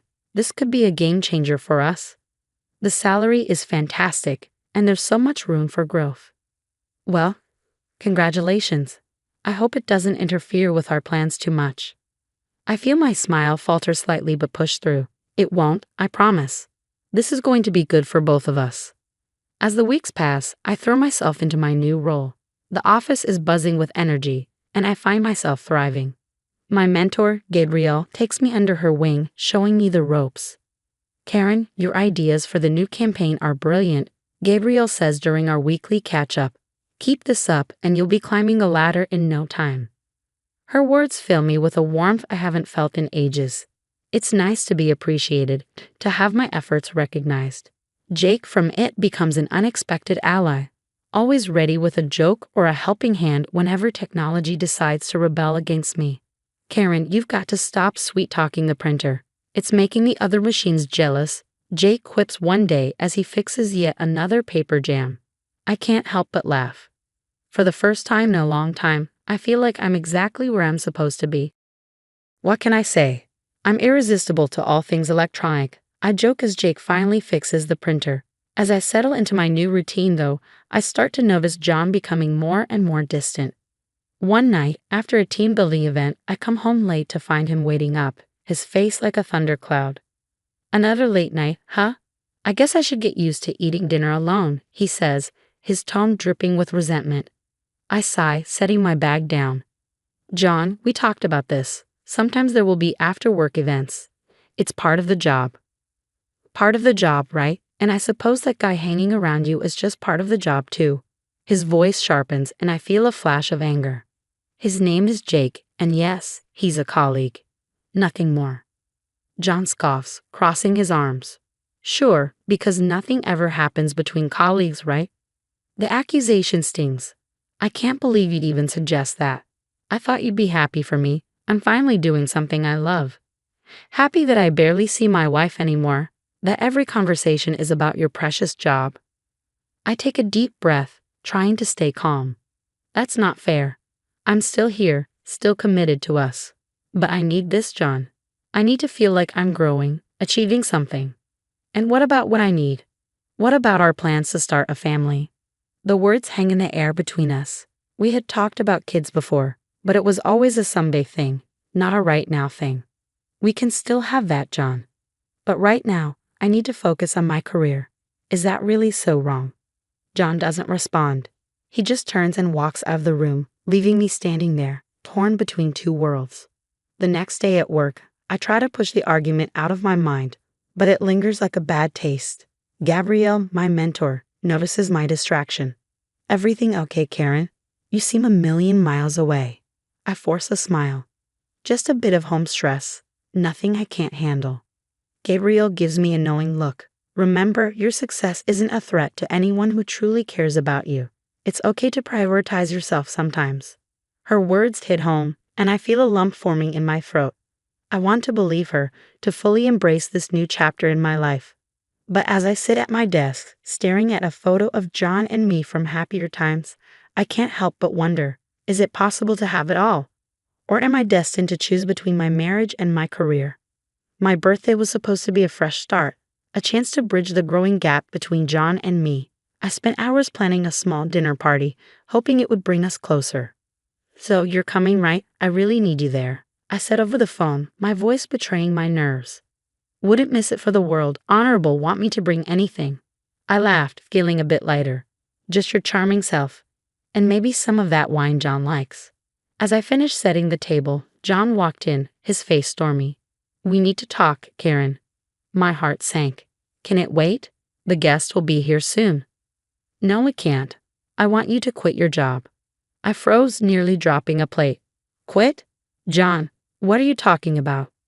You're never home. Always with your work friends. I bet that Jake guy is just waiting for his chance. I couldn't believe what I was hearing. That's ridiculous. I love my job, and there's nothing going on with Jake or anyone else. What about our home? When's the last time you cooked a proper meal, or did the laundry? The doorbell rang, interrupting our heated exchange. I plastered on a smile and welcomed our guests, trying to act like everything was fine. But as we sat down to eat, the tension was unbearable. Zoe kept shooting me concerned glances while Gabrielle tried to keep the conversation flowing. Karen's been doing amazing work, Gabrielle said with a smile. We're lucky to have her. I saw John's jaw clench. Yeah, lucky you get to see more of my wife than I do. An uncomfortable silence fell over the table. I cleared my throat, desperate to change the subject. Who's ready for cake? As I brought out the beautifully decorated cake, John suddenly stood up. No one's having cake until we settle this. Karen, it's your job or me. Choose. I stared at him, shocked. John, please, not now. Not like this. Choose, he shouted, causing everyone to flinch. Tears welled in my eyes, but I straightened my back. I choose my career, my independence. I choose me. What happened next felt like it unfolded in slow motion. John's face twisted in disbelief. Zoe gasped quietly. I stood there, heart pounding, watching as the man I once thought I'd spend my life with stormed out of the room, slamming the door behind him. The silence in his wake was deafening. John's face twisted with rage, and before anyone could react, he grabbed the cake and smashed it onto my head. Frosting dripped down my face as I stood there, humiliated and heartbroken. Our guests gasped in shock, and Zoe rushed to my side, her eyes wide with disbelief. "Karen," she exclaimed, pulling me toward her as I wiped frosting from my eyes. Through the sugary mask, I saw the stunned expressions of everyone around me, and the cruel satisfaction on John's face. It was like I was seeing him clearly for the first time. I couldn't stand it any longer. I fled the house, hearing Zoe call after me, but I kept running, my heart pounding in my chest, until I collapsed onto a park bench. Sobs racked my body, the weight of years of frustration and heartbreak crashing down all at once. A gentle hand touched my shoulder, and I looked up to see Zoe, breathless but full of concern. "Oh, honey," she whispered softly, pulling me into a hug. I cried in my best friend's arms, covered in cake and streaks of mascara, finally realizing that this was more than just a bad night. This was the culmination of years of subtle control, manipulation, and emotional abuse. "I can't go back," I whispered. "You don't have to," Zoe assured me. "You can stay with me as long as you need." As we sat there in the dark park, something shifted inside me. The pain was still raw, but beneath it, a spark of determination flickered to life. This wasn't the end of my story. It was the beginning of a new chapter. The days after my disastrous birthday were a blur of tears and tough decisions. With Zoe by my side, I packed up my life into cardboard boxes. "You're doing the right thing, Maddie," Zoe reassured me as we loaded the last box into her car. I nodded, taking one final look at the house I once called home. "I know, it's just hard." At work, I threw myself into projects, finding comfort in the support of my colleagues. One day, Gabrielle pulled me aside, her face serious. "Karen, John's been calling the office, making accusations." My heart sank. "What kind of accusations?" "Nothing we believe." "Honey, we've got your back." True to her word, the company stood by me, and as John's lies fell apart, I began to find my footing again. I thrived in my work, my confidence growing as I rebuilt the pieces of my life. News of John trickled in over time. He had lost his job, alienated his friends. Then, one evening, I received a call from a mutual acquaintance. "Karen, thought you should know, John's been arrested for a DUI." I felt a complex mix of emotions, sadness, relief, a twinge of guilt, but mostly, I felt free. Later that night, I sat on Zoe's balcony, looking out at the city lights. I thought about the woman I was a year ago, trapped in a toxic marriage, and the woman I had become, strong, independent, surrounded by genuine love and support. My journey hadn't been easy, but it had led me here, to a life full of possibilities. As I sipped my tea, I made a silent promise to myself, to never again dim my light for anyone, and to always choose my own happiness. The future stretched out before me, bright and full of promise, and for the first time in a long time, I couldn't wait to see what it held. That's the end of my story.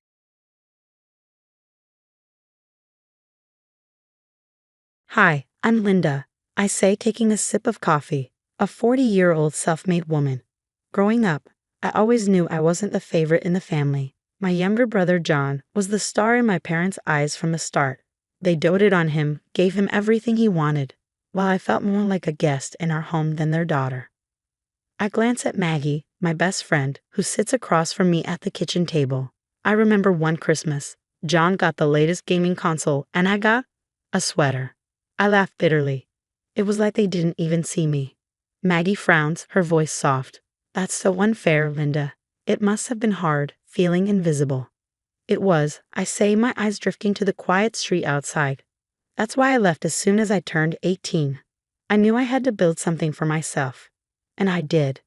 I smile, remembering the years of hard work. Every paycheck, every promotion, I saved and climbed my way up. This house, I gesture around, it's modest, but it's mine. It's proof I can stand on my own. Meanwhile, John's life couldn't be more different. Despite all the coddling, he dropped out of college, drifted from one failed venture to another. Now, jobless and with children from different partners, he's moved back in with our parents, relying on their constant bailouts. Maggie shakes her head, a mix of sympathy and frustration on her face. Let me guess, they're still making excuses for him.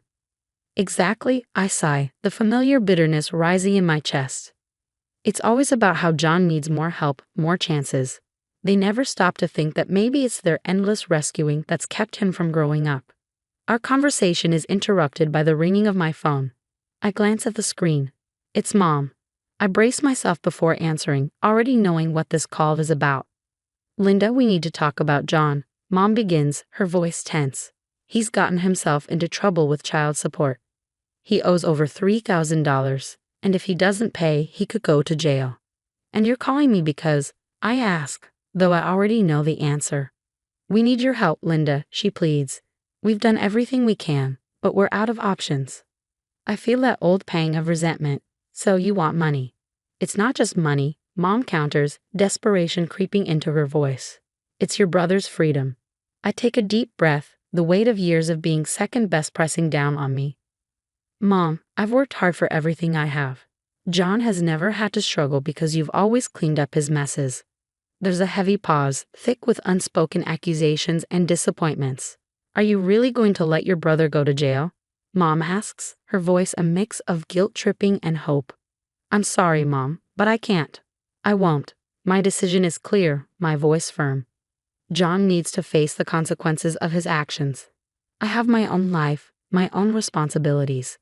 The call ends with a strained goodbye, leaving me with a swirl of emotions, anger, relief, and most of all, a sense of peace for finally standing my ground. Maggie reaches over, squeezing my hand in silent support. You did the right thing, Linda, she says.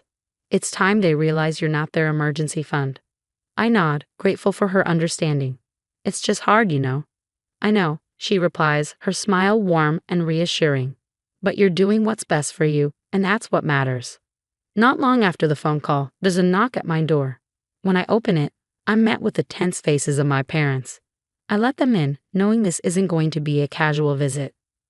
Linda, we wouldn't ask if it weren't serious. Dad begins, his tone grave. John could go to jail. I cross my arms and lean against the wall. And how is that my problem, Dad? Why is it always me who has to fix things? You're his sister, Mom cuts in sharply. Family helps family. I let out a bitter laugh. Family helps family? That's rich coming from you. Where was that help when I needed support? Mom's eyes narrow. We did everything we could for you. Really? I challenge, my voice rising. Because all I remember is being sidelined the moment John was born. The air thickens with old grievances as Dad tries to mediate. Let's not rehash the past. We're talking about now. John needs help. And what about what I need? I counter, my frustration growing. I've been saving that money to pay off my house for my future, something I've built on my own. Dad's voice softens. We know you've worked hard, Linda. We're proud of you, but your brother. Stop, I interrupt, anger surging. It's always about John. What about me? Don't I deserve to feel secure in my own life? You're being selfish, Mom accuses, and the sting of her words cuts deeper than I expected. After all we've done for you. All you've done? I snap. You mean ignoring me unless it was convenient? You've never once considered what I might need. The conversation escalates quickly, voices rising, emotions raw. You want me to bail him out? Just hand over the money I've worked years for. No, I won't do it. We're still your family, Linda, Dad says, disappointment etched in his face. How can you turn your back on us? I stare at them, my heart pounding. How many times did you turn your back on me when I needed you? Where were you? Mom's eyes fill with tears. We came here hoping you'd understand the gravity of the situation. John is your brother.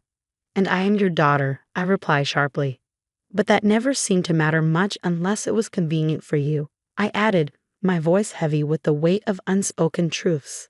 A painful silence followed, thick with the tension of everything that had gone unsaid for years. Finally, Dad broke the quiet, his voice low and measured. So you won't help? I can't. I won't. I reply, standing firm. I have my own life to think about. It's time John learns to deal with his own problems. Mom's eyes flash with a mix of disbelief and anger. You'll regret this, Linda. You're choosing money over your own family. It's not about the money. It's about respect. Something I've never really gotten from you. This is where I draw the line. After my parents left, the house felt eerily silent, like the calm after a storm. But I knew this quiet wouldn't last. The real tempest, the gossip, the family opinions was still brewing. It didn't take long for the news of our confrontation to ripple through the family. Calls and messages started flooding in, each one reminding me of the divide my decision had caused. Some relatives were quick to criticize, echoing my parents' disappointment. How could you refuse to help your own brother? One aunt scolded over the phone, her words sharp and laced with judgment, meant to guilt me into reconsidering. But amid the disapproval, there were also voices of support. Maggie, ever steadfast, rallied our circle of friends. You did what was right for you, Linda. Don't let anyone make you doubt that, she reassured me during one of our late-night chats. Then there was my cousin Lucas, a distant relative who had always seemed to understand the family dynamics better than most. One evening, I received a text from him. I heard what happened. It's about time someone stood up to them. His support was unexpected, but welcome. A reminder that I wasn't alone in recognizing the toxic patterns that had plagued our family for years. As the days turned into weeks, the initial barrage of calls and messages began to wane, but the tension within the family lingered. I attended a family gathering knowing well the kind of reception I might face. Walking into the room felt like stepping onto a battlefield. Eyes tracked my every move, and whispers barely concealed themselves throughout the event. Lucas stayed by my side, his presence a quiet pillar of strength. You're handling this better than most would, he mentioned as we stood off to the side, away from the crowd. I have to, I replied, for my own peace. In the weeks following the family gathering, I focused on building a healthier, more balanced life. I knew that maintaining the boundaries I had set with my family would be crucial, not just for my peace of mind, but for my own growth. I started therapy, a decision sparked by the resurfacing feelings of guilt and abandonment after the confrontation with my parents. Sitting in a therapist's office, I opened up about my childhood, the favoritism, the neglect, and how it had shaped my relationships. It sounds like you've always been the responsible one, the one who had to take care of herself, my therapist noted, her voice gentle but probing. That's exactly it, I said, the realization dawning on me. And when I finally said no, it felt like I was breaking some unspoken family rule. We often internalize these roles, she explained, but breaking free from them can lead to significant personal growth. Her words were empowering, helping me understand that my worth wasn't tied to how much I sacrificed for others, especially when those sacrifices were never reciprocated. Meanwhile, John's situation worsened. Without my financial help, my parents, desperate to protect him from the consequences of their lifelong enabling, scrambled for alternatives. They tried setting up fundraisers, reached out to distant relatives, and even considered taking out loans. I heard about their struggles through Lucas, who kept in touch regularly. They're really doing everything they can to avoid letting John face the real consequences, he said during one of our calls. One afternoon, I met Maggie for lunch at a cozy cafe, a small haven from the bustling city. We talked about everything from work to personal growth. But inevitably, the conversation turned back to my family. You seem different, Jess, Maggie observed, her eyes thoughtful. More at peace. Maybe, I smiled, feeling the truth of her words. I am. It's been tough, but setting these boundaries has been one of the best decisions I've ever made. I'm finally prioritizing myself. That's wonderful to hear, Maggie said, her smile wide and genuine.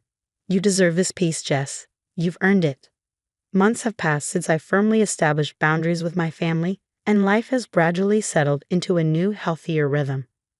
I took a significant step toward securing my future by legally documenting my decision not to be financially responsible for my parents or John.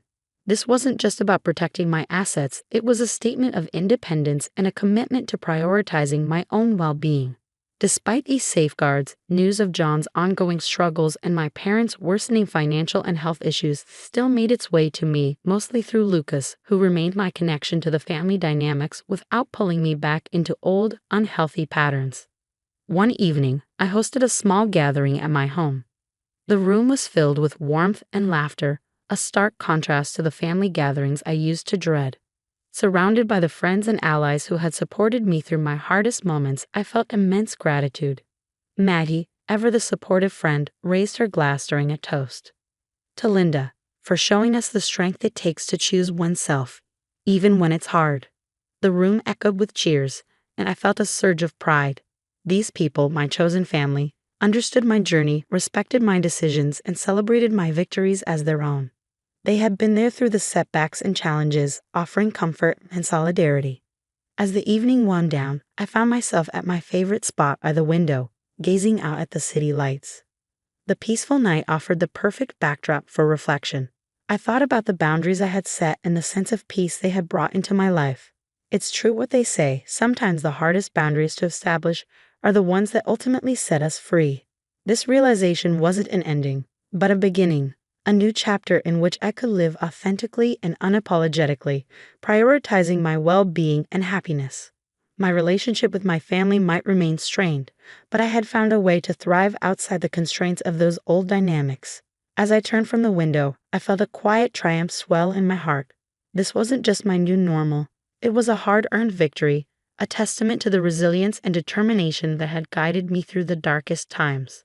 The story of Linda comes to a close. One of overcoming and setting boundaries that we hope resonates with many of you. Now we'd love to hear from you. Do you believe family obligations should always take precedence over personal well-being? Or is it sometimes necessary to put yourself first in order to truly help others? It's a deeply personal and often controversial topic, so please feel free to share your thoughts and experiences in the comments below.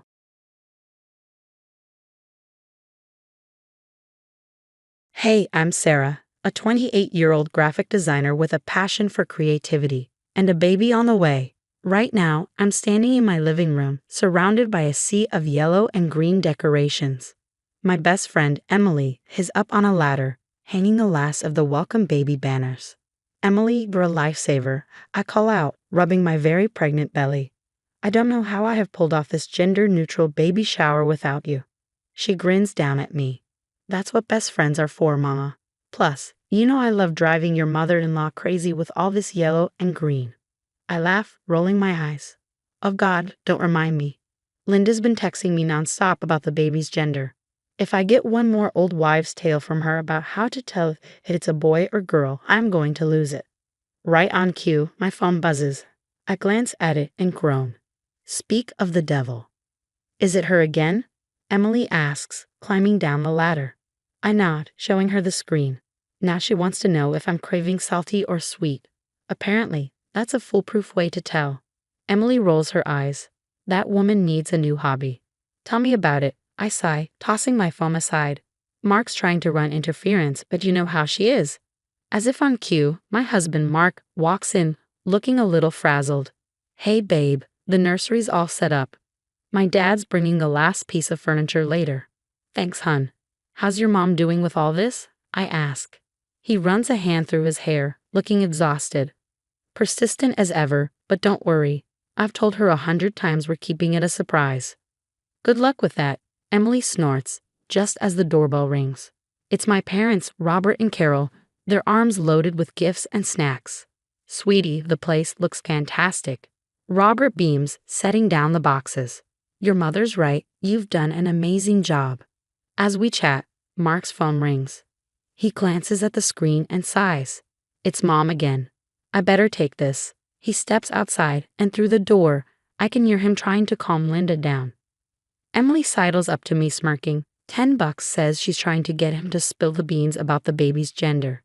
I shake my head. No bet. That's a sucker's game. As the day goes on and more friends and family arrive, the house buzzes with excitement. But I can't shake the nagging feeling that Linda's up to something.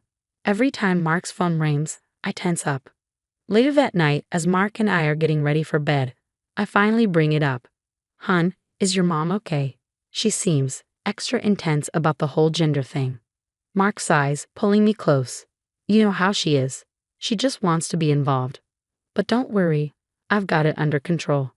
I nod, trying to believe him, but as I drift off to sleep, I can't help but wonder what Linda might have up her sleeve for tomorrow. The morning of the baby shower arrives and I wake up feeling a mix of excitement and nerves. As I'm getting ready, Mark walks in, looking anxious. "Hey, you okay?" I ask. "You look like you've seen a ghost." He rubs his hand through his hair. "Just got off the phone with my mom. She's acting weirder than usual. She kept talking about having a big surprise for us." I don't like the sound of that. I try to brush it off, but the unease lingers as the guests begin arriving. "This spread looks amazing," my friend Rachel exclaims, eyeing the buffet. "Thanks, Emily really outdid herself," I say, feeling proud. But just then, Emily rushes over, looking flustered. "Sarah, we've got a problem." The cake decorator mixed up the order. The cake says it's a boy. What? No, this can't be happening. "Don't worry, I've got a plan," Emily assures me. "We'll just scrape off the boy part and replace it with baby." Crisis averted. As we're dealing with the cake disaster, the doorbell rings. Mark goes to answer it, and I hear his shocked voice from the hallway. "Mom, what is all this?" I turn to see Linda barging in, flanked by a small crowd of people I don't recognize. She's holding a bouquet of blue balloons, and there's a man in a white coat beside her. "Surprise, darling," Linda announces, practically glowing. "I've brought the party to you." "What's going on, Linda?" I ask, my voice shaking slightly. "Well, since you two are being so stubborn about keeping the gender a secret, I decided to take matters into my own hands. Everyone, I'd like you to meet Dr. Thompson, sonogram expert extraordinaire." The man in the white coat gives an awkward wave. "Mom, what are you doing?" Mark hisses, mortified. "I'm revealing the truth, dear," Linda declares proudly. "It's a boy, and I have the proof." She pulls out a folder and waves it around for everyone to see. "I have the latest sonogram pictures right here," Linda says triumphantly, holding up a folder. "Dr. Thompson will examine them and confirm what I already know." I feel my face burning with a mix of anger and embarrassment. "Linda, that's enough. This is our baby, our choice. You have no right." "Oh, pish posh," Linda interrupts, waving her hand dismissively. "I'm the grandmother. I have every right to know." Before I can respond, Emily steps in, trying to smooth things over. "Hey everyone, why don't we move on to some fun baby shower games? I've got a great one where we guess the baby's birthday." But Linda isn't having it. She marches straight to Dr. Thompson and thrusts the folder into his hands. "Go on, doctor. Tell them what you see." The poor man looks mortified. I'm not sure I should." "Of course you should." Linda insists. "I paid you good money for this."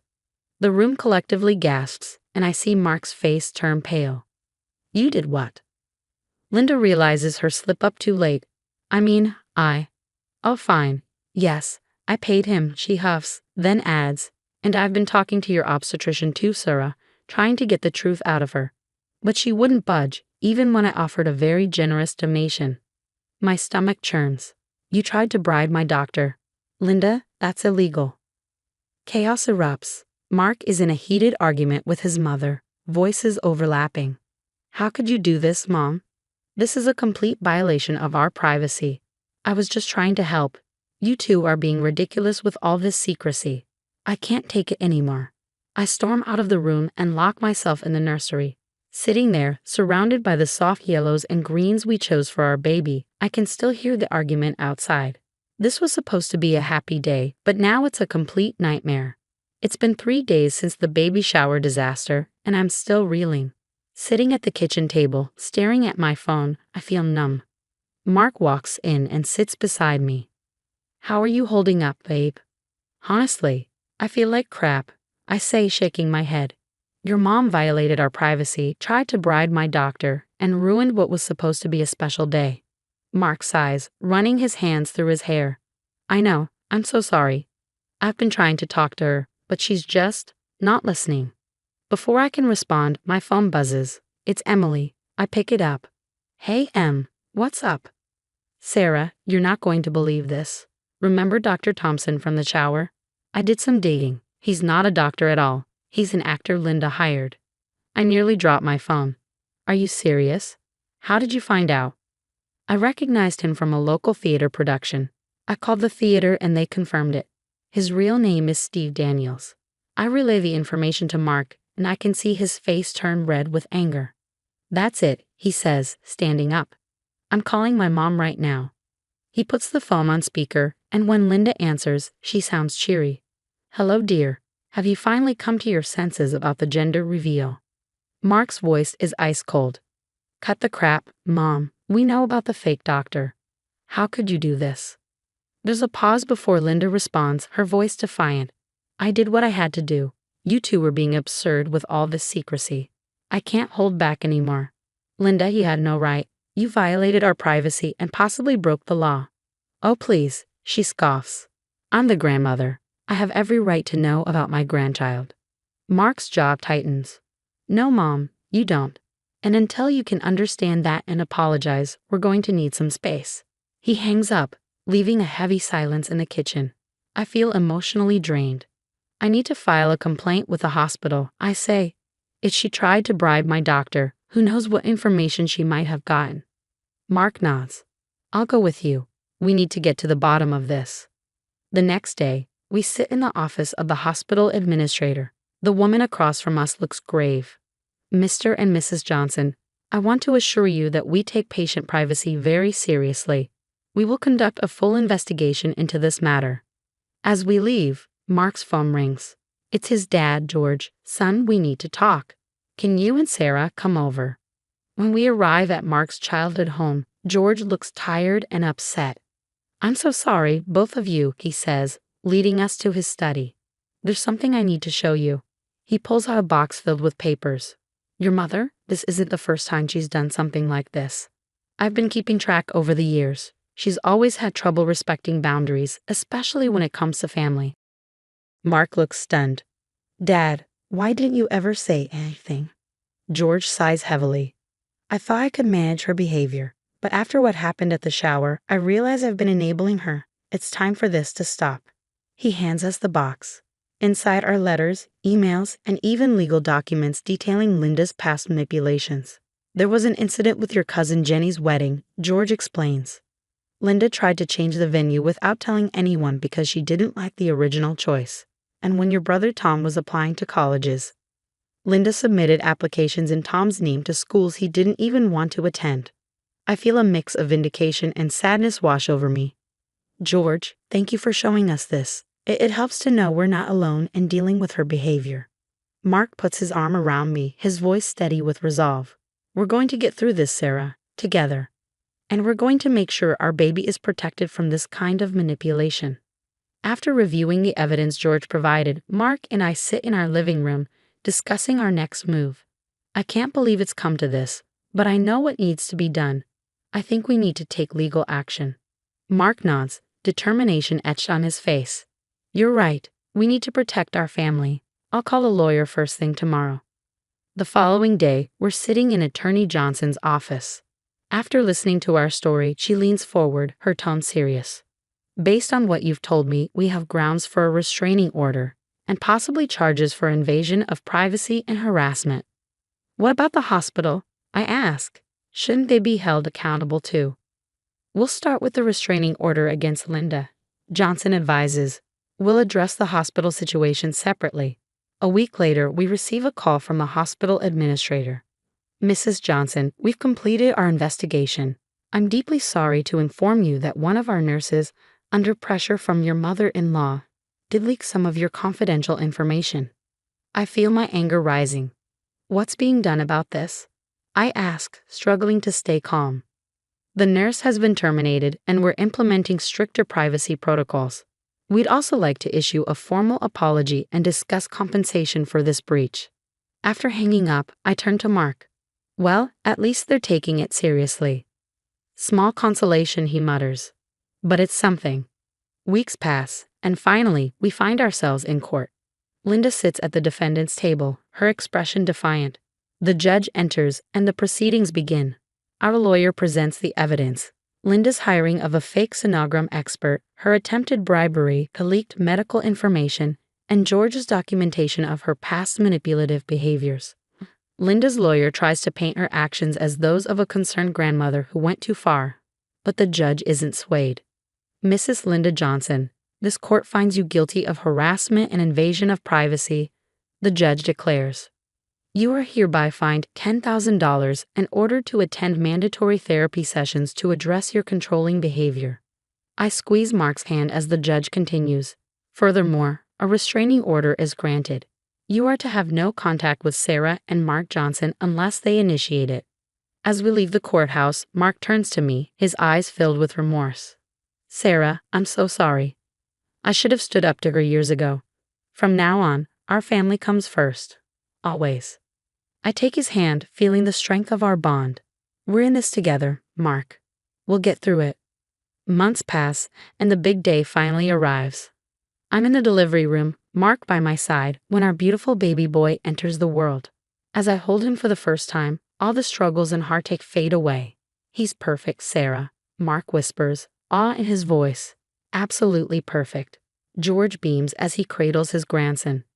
He's got your eyes, Sarah, he says proudly. And Mark's nose. Emily adds with a laugh, he's a perfect blend of you both. As our friends and family celebrate with us, I look at Mark and our son, feeling a deep sense of peace and strength. We've been through so much, but we've come out stronger, ready to protect our little family from any toxic influences. Now, I have a question for you. If you were in my shoes, would you ever consider forgiving Linda and allowing her back into your child's life? Or do you think some actions are truly unforgivable when it comes to protecting your family?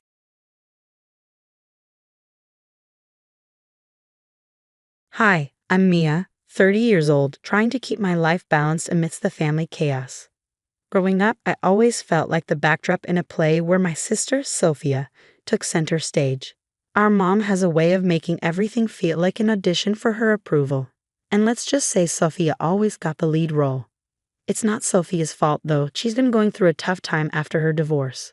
But somehow, Mom uses this as a reason to put more pressure on me. Just last week, during our dreaded Sunday family dinner, Mom slipped into her usual spiral. You know, Mia, maybe if you weren't so tied down, Sophia wouldn't feel so alone. It's not healthy for her to see you and him so settled. Her words were cold, aimed to sting, and I could feel them freezing me out. I don't understand why my marriage has anything to do with Sophia's happiness. Shouldn't we be supporting her and finding her own way? I tried to keep my voice even, but inside I was boiling. Oh, come on, Mia. Maybe loosen up a bit. Live a little, like Sophia. Take a break from him, she waved dismissively, as if my husband were some accessory I could toss aside.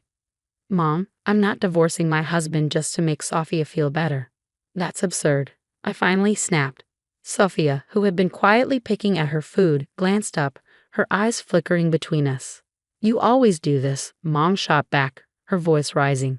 You make everything about you. Think about your sister for once. The tension was thick, cutting through the air. But for once, Sophia spoke up. Actually, Mia has a point. Her voice was shaky but firm. I don't need her to be single to feel better. This isn't about me, is it, Mom? Silence filled the room. Mom's face tightened, her eyes narrowing as she turned to Sophia. So you're on her side now? The dinner ended in cold, clipped goodbyes. On the drive home, my husband reached over and held my hand, his silent support steadying me. But the weight of Mom's words sat heavy between us. After a long silence, he finally spoke, his voice careful. Maybe your mom has a point. If this keeps up, it could start affecting us. I sighed, watching the city lights blur outside the window. I know, but what can I do? She's my mom. I can't just cut her off, can I? He didn't answer, and we spent the rest of the drive lost in our own thoughts. The week after that disastrous dinner, tension was building like a storm. My phone buzzed incessantly with texts from Mom, each one more insidious than the last. Just heard from Janice, from book club. She saw him with someone at the cafe. They seemed close, too close. Thought you should know. I stared at the screen, disbelief turning into frustration. It was ludicrous, but the seed was planted, and that's all she needed. I needed answers, face to face. When I walked into Mom's house later that day, the air was thick with the scent of her rose candles, an ironic attempt at peace. She was in the kitchen, humming a tune, pretending nothing was wrong. Mom, we need to talk. My voice was firm. She turned, her face a picture of practiced concern. What's wrong, dear? Don't play dumb. The messages about my husband. Why are you spreading lies? Her response was cool, detached. I'm just looking out for you, Mia. People talk. I thought you should know. And you believe them without asking me? Without proof? You're trying to stir up trouble. My pulse quickened with anger. Trouble? No, I'm saving you from it. Maybe you're too close to see what's really going on. Just then, Sophia walked in, catching the end of our argument. What's going on? Mom's been spreading rumors that my husband's cheating based on some cafe gossip. I explained, barely containing my frustration. Sophia looked between us torn. Mom, why would you do that? If there's nothing to it, no harm done, right? But if there is, wouldn't you want to know? Mom's voice was the epitome of evasion. By breaking up her marriage over rumors? Sophia's voice rose in rare defiance. Is that how we handle things now? Mom played her victim card. I'm being attacked here for caring, for loving my daughters enough to make sure they aren't being deceived. How is that wrong? I grabbed my phone, my resolve hardening. This isn't love, Mom. It's control, and I'm not standing for it anymore. Sophia and I left together. The divide Mom tried to create between us now a bridge. As we stepped outside, the cool evening air chilled our heated faces. I'm sorry, Mia, Sophia said quietly, for not seeing it sooner. For everything. It's not your fault. We're in this together now, right? I squeezed her hand, a simple gesture filled with unspoken promises. The family reunion was supposed to be a celebration, a festive gathering at our ancestral home. But as the sun dipped lower, the mood shifted, like the quiet before a storm. Mom had orchestrated the perfect scene, flowers, fairy lights, but underneath things were far from perfect. She clinked her glass, calling for attention. Family is everything, she began. It's about supporting each other, making sacrifices, like Sophia, who's come out stronger after her divorce. She smiled at Sophia, who managed a weak nod, then turned her gaze to me. Her smile faded. And then there's Mia, so settled in her little world she can't see beyond it. The murmurs grew louder, judgmental. I could feel every eye on me, the scrutiny like pinpricks on my skin. Really, Mom? Is this necessary? I said, my voice steady. Despite the turmoil raging inside her, Mom ignored me and pressed on. Imagine a world where we all just thought about our own happiness, no care for how it affects others. Mia could learn a lot from Sophia's courage, don't you think? Mom, stop. That's enough. Sophia's voice cut through the air, sharper than I'd ever heard it. The crowd gasped, stunned. Mom looked caught off guard, her well-rehearsed script suddenly disrupted. Why are you doing this? Sophia continued, stepping closer to me, forming an unspoken barrier between us and Mom. Why can't you just be happy for Mia? She's not living her life at anyone's expense. She's been supporting me more than anyone. Mom quickly recovered, her voice cold and calculated. So you think undermining me changes the truth? Mia is selfish, and you, Sophia, are blinded by sisterly love. I'm not blind, Mom. I see perfectly well, Sophia shot back, her usual calm replaced by a fierce defiance. It's cruel to use a family gathering to air your biased grievances. The family around us began murmuring, tension palpable as people chose sides. Mom raised her hands in a gesture of supposed peace. You're both my daughters, and I love you. But sometimes love means telling hard truths. Mia, you need to think about more than just yourself and your perfect little marriage. I looked around at the faces in the room, seeing confusion and concern mirrored in their eyes. My heart pounded with a mix of anger and an overwhelming need to defend my peace. Hard truths. No, Mom, you're using your toxic assumptions and calling it love. This is manipulation, not concern, I said, my voice stronger than I expected. I won't let you tear down my life because you're unhappy with the way I live it. Silence followed. It was heavy, charged, as everyone processed what had just happened. Sophia squeezed my hand, whispering, We'll handle this together. As conversations cautiously resumed around us, I knew what I had to do. This wasn't just about defending my choices anymore. It was about protecting my mental health and my marriage. A drastic change was necessary, and with Sophia by my side, I felt the strength to finally follow through.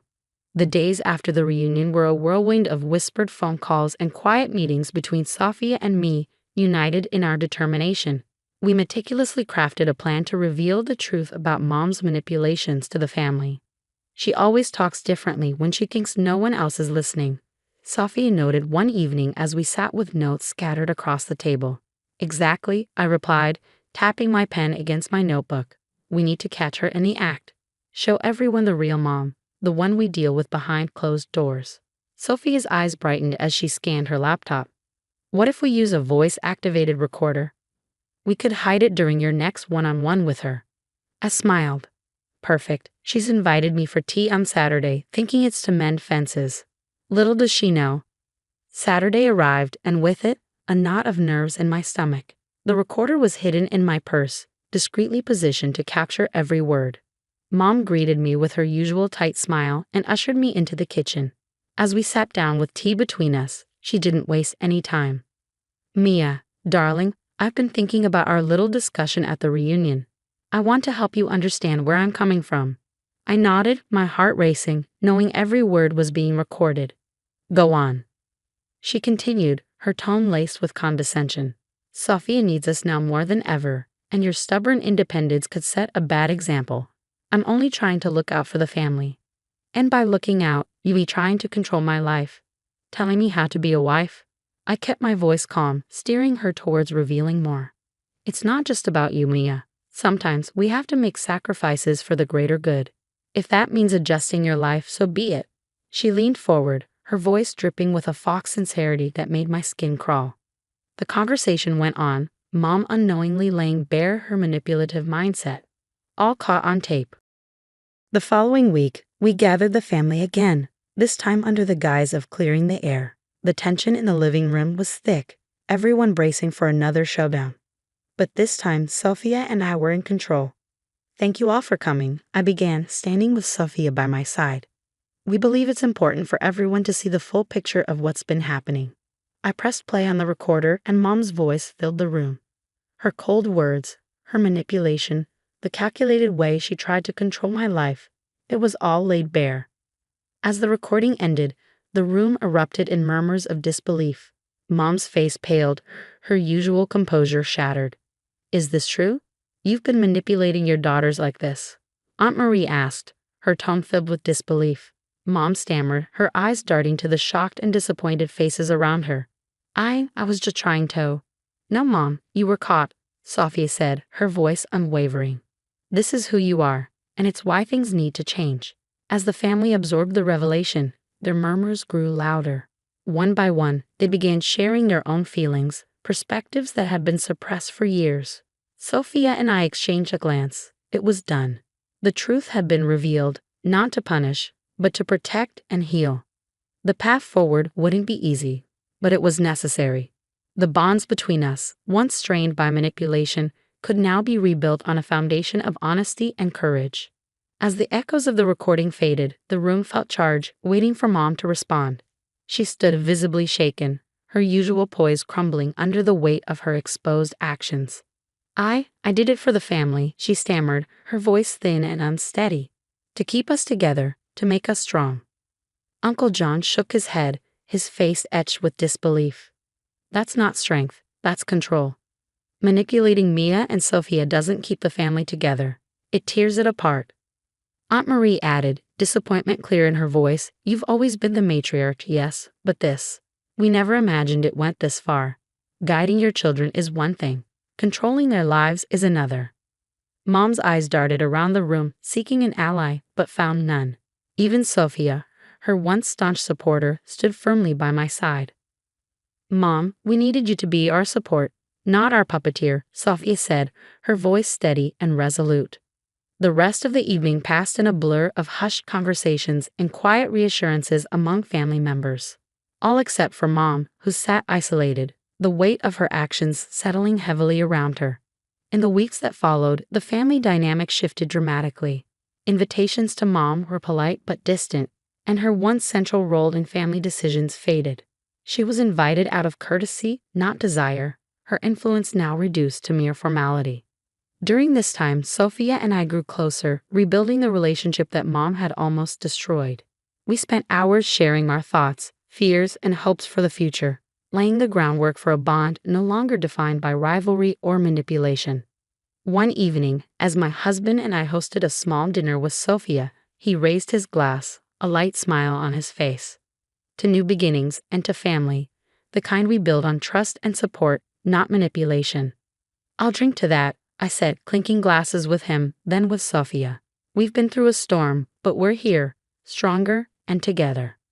Sophia nodded, the candlelight reflecting in her eyes. It's strange how things turned out, but I'm grateful. We could have lost so much more if not for the truth. As the night wore on, we talked about healing, not just for ourselves, but for Mom too, if she ever sought it sincerely. For now, though, it was about us, about setting the foundation for a future where manipulation held no sway. The ordeal had not only mended my relationship with Sophia, but also strengthened my marriage. My husband and I understood each other better now, our commitment deepened by the challenges we had faced together. We had weathered the storm and emerged with a resilience and clarity that bound us even closer.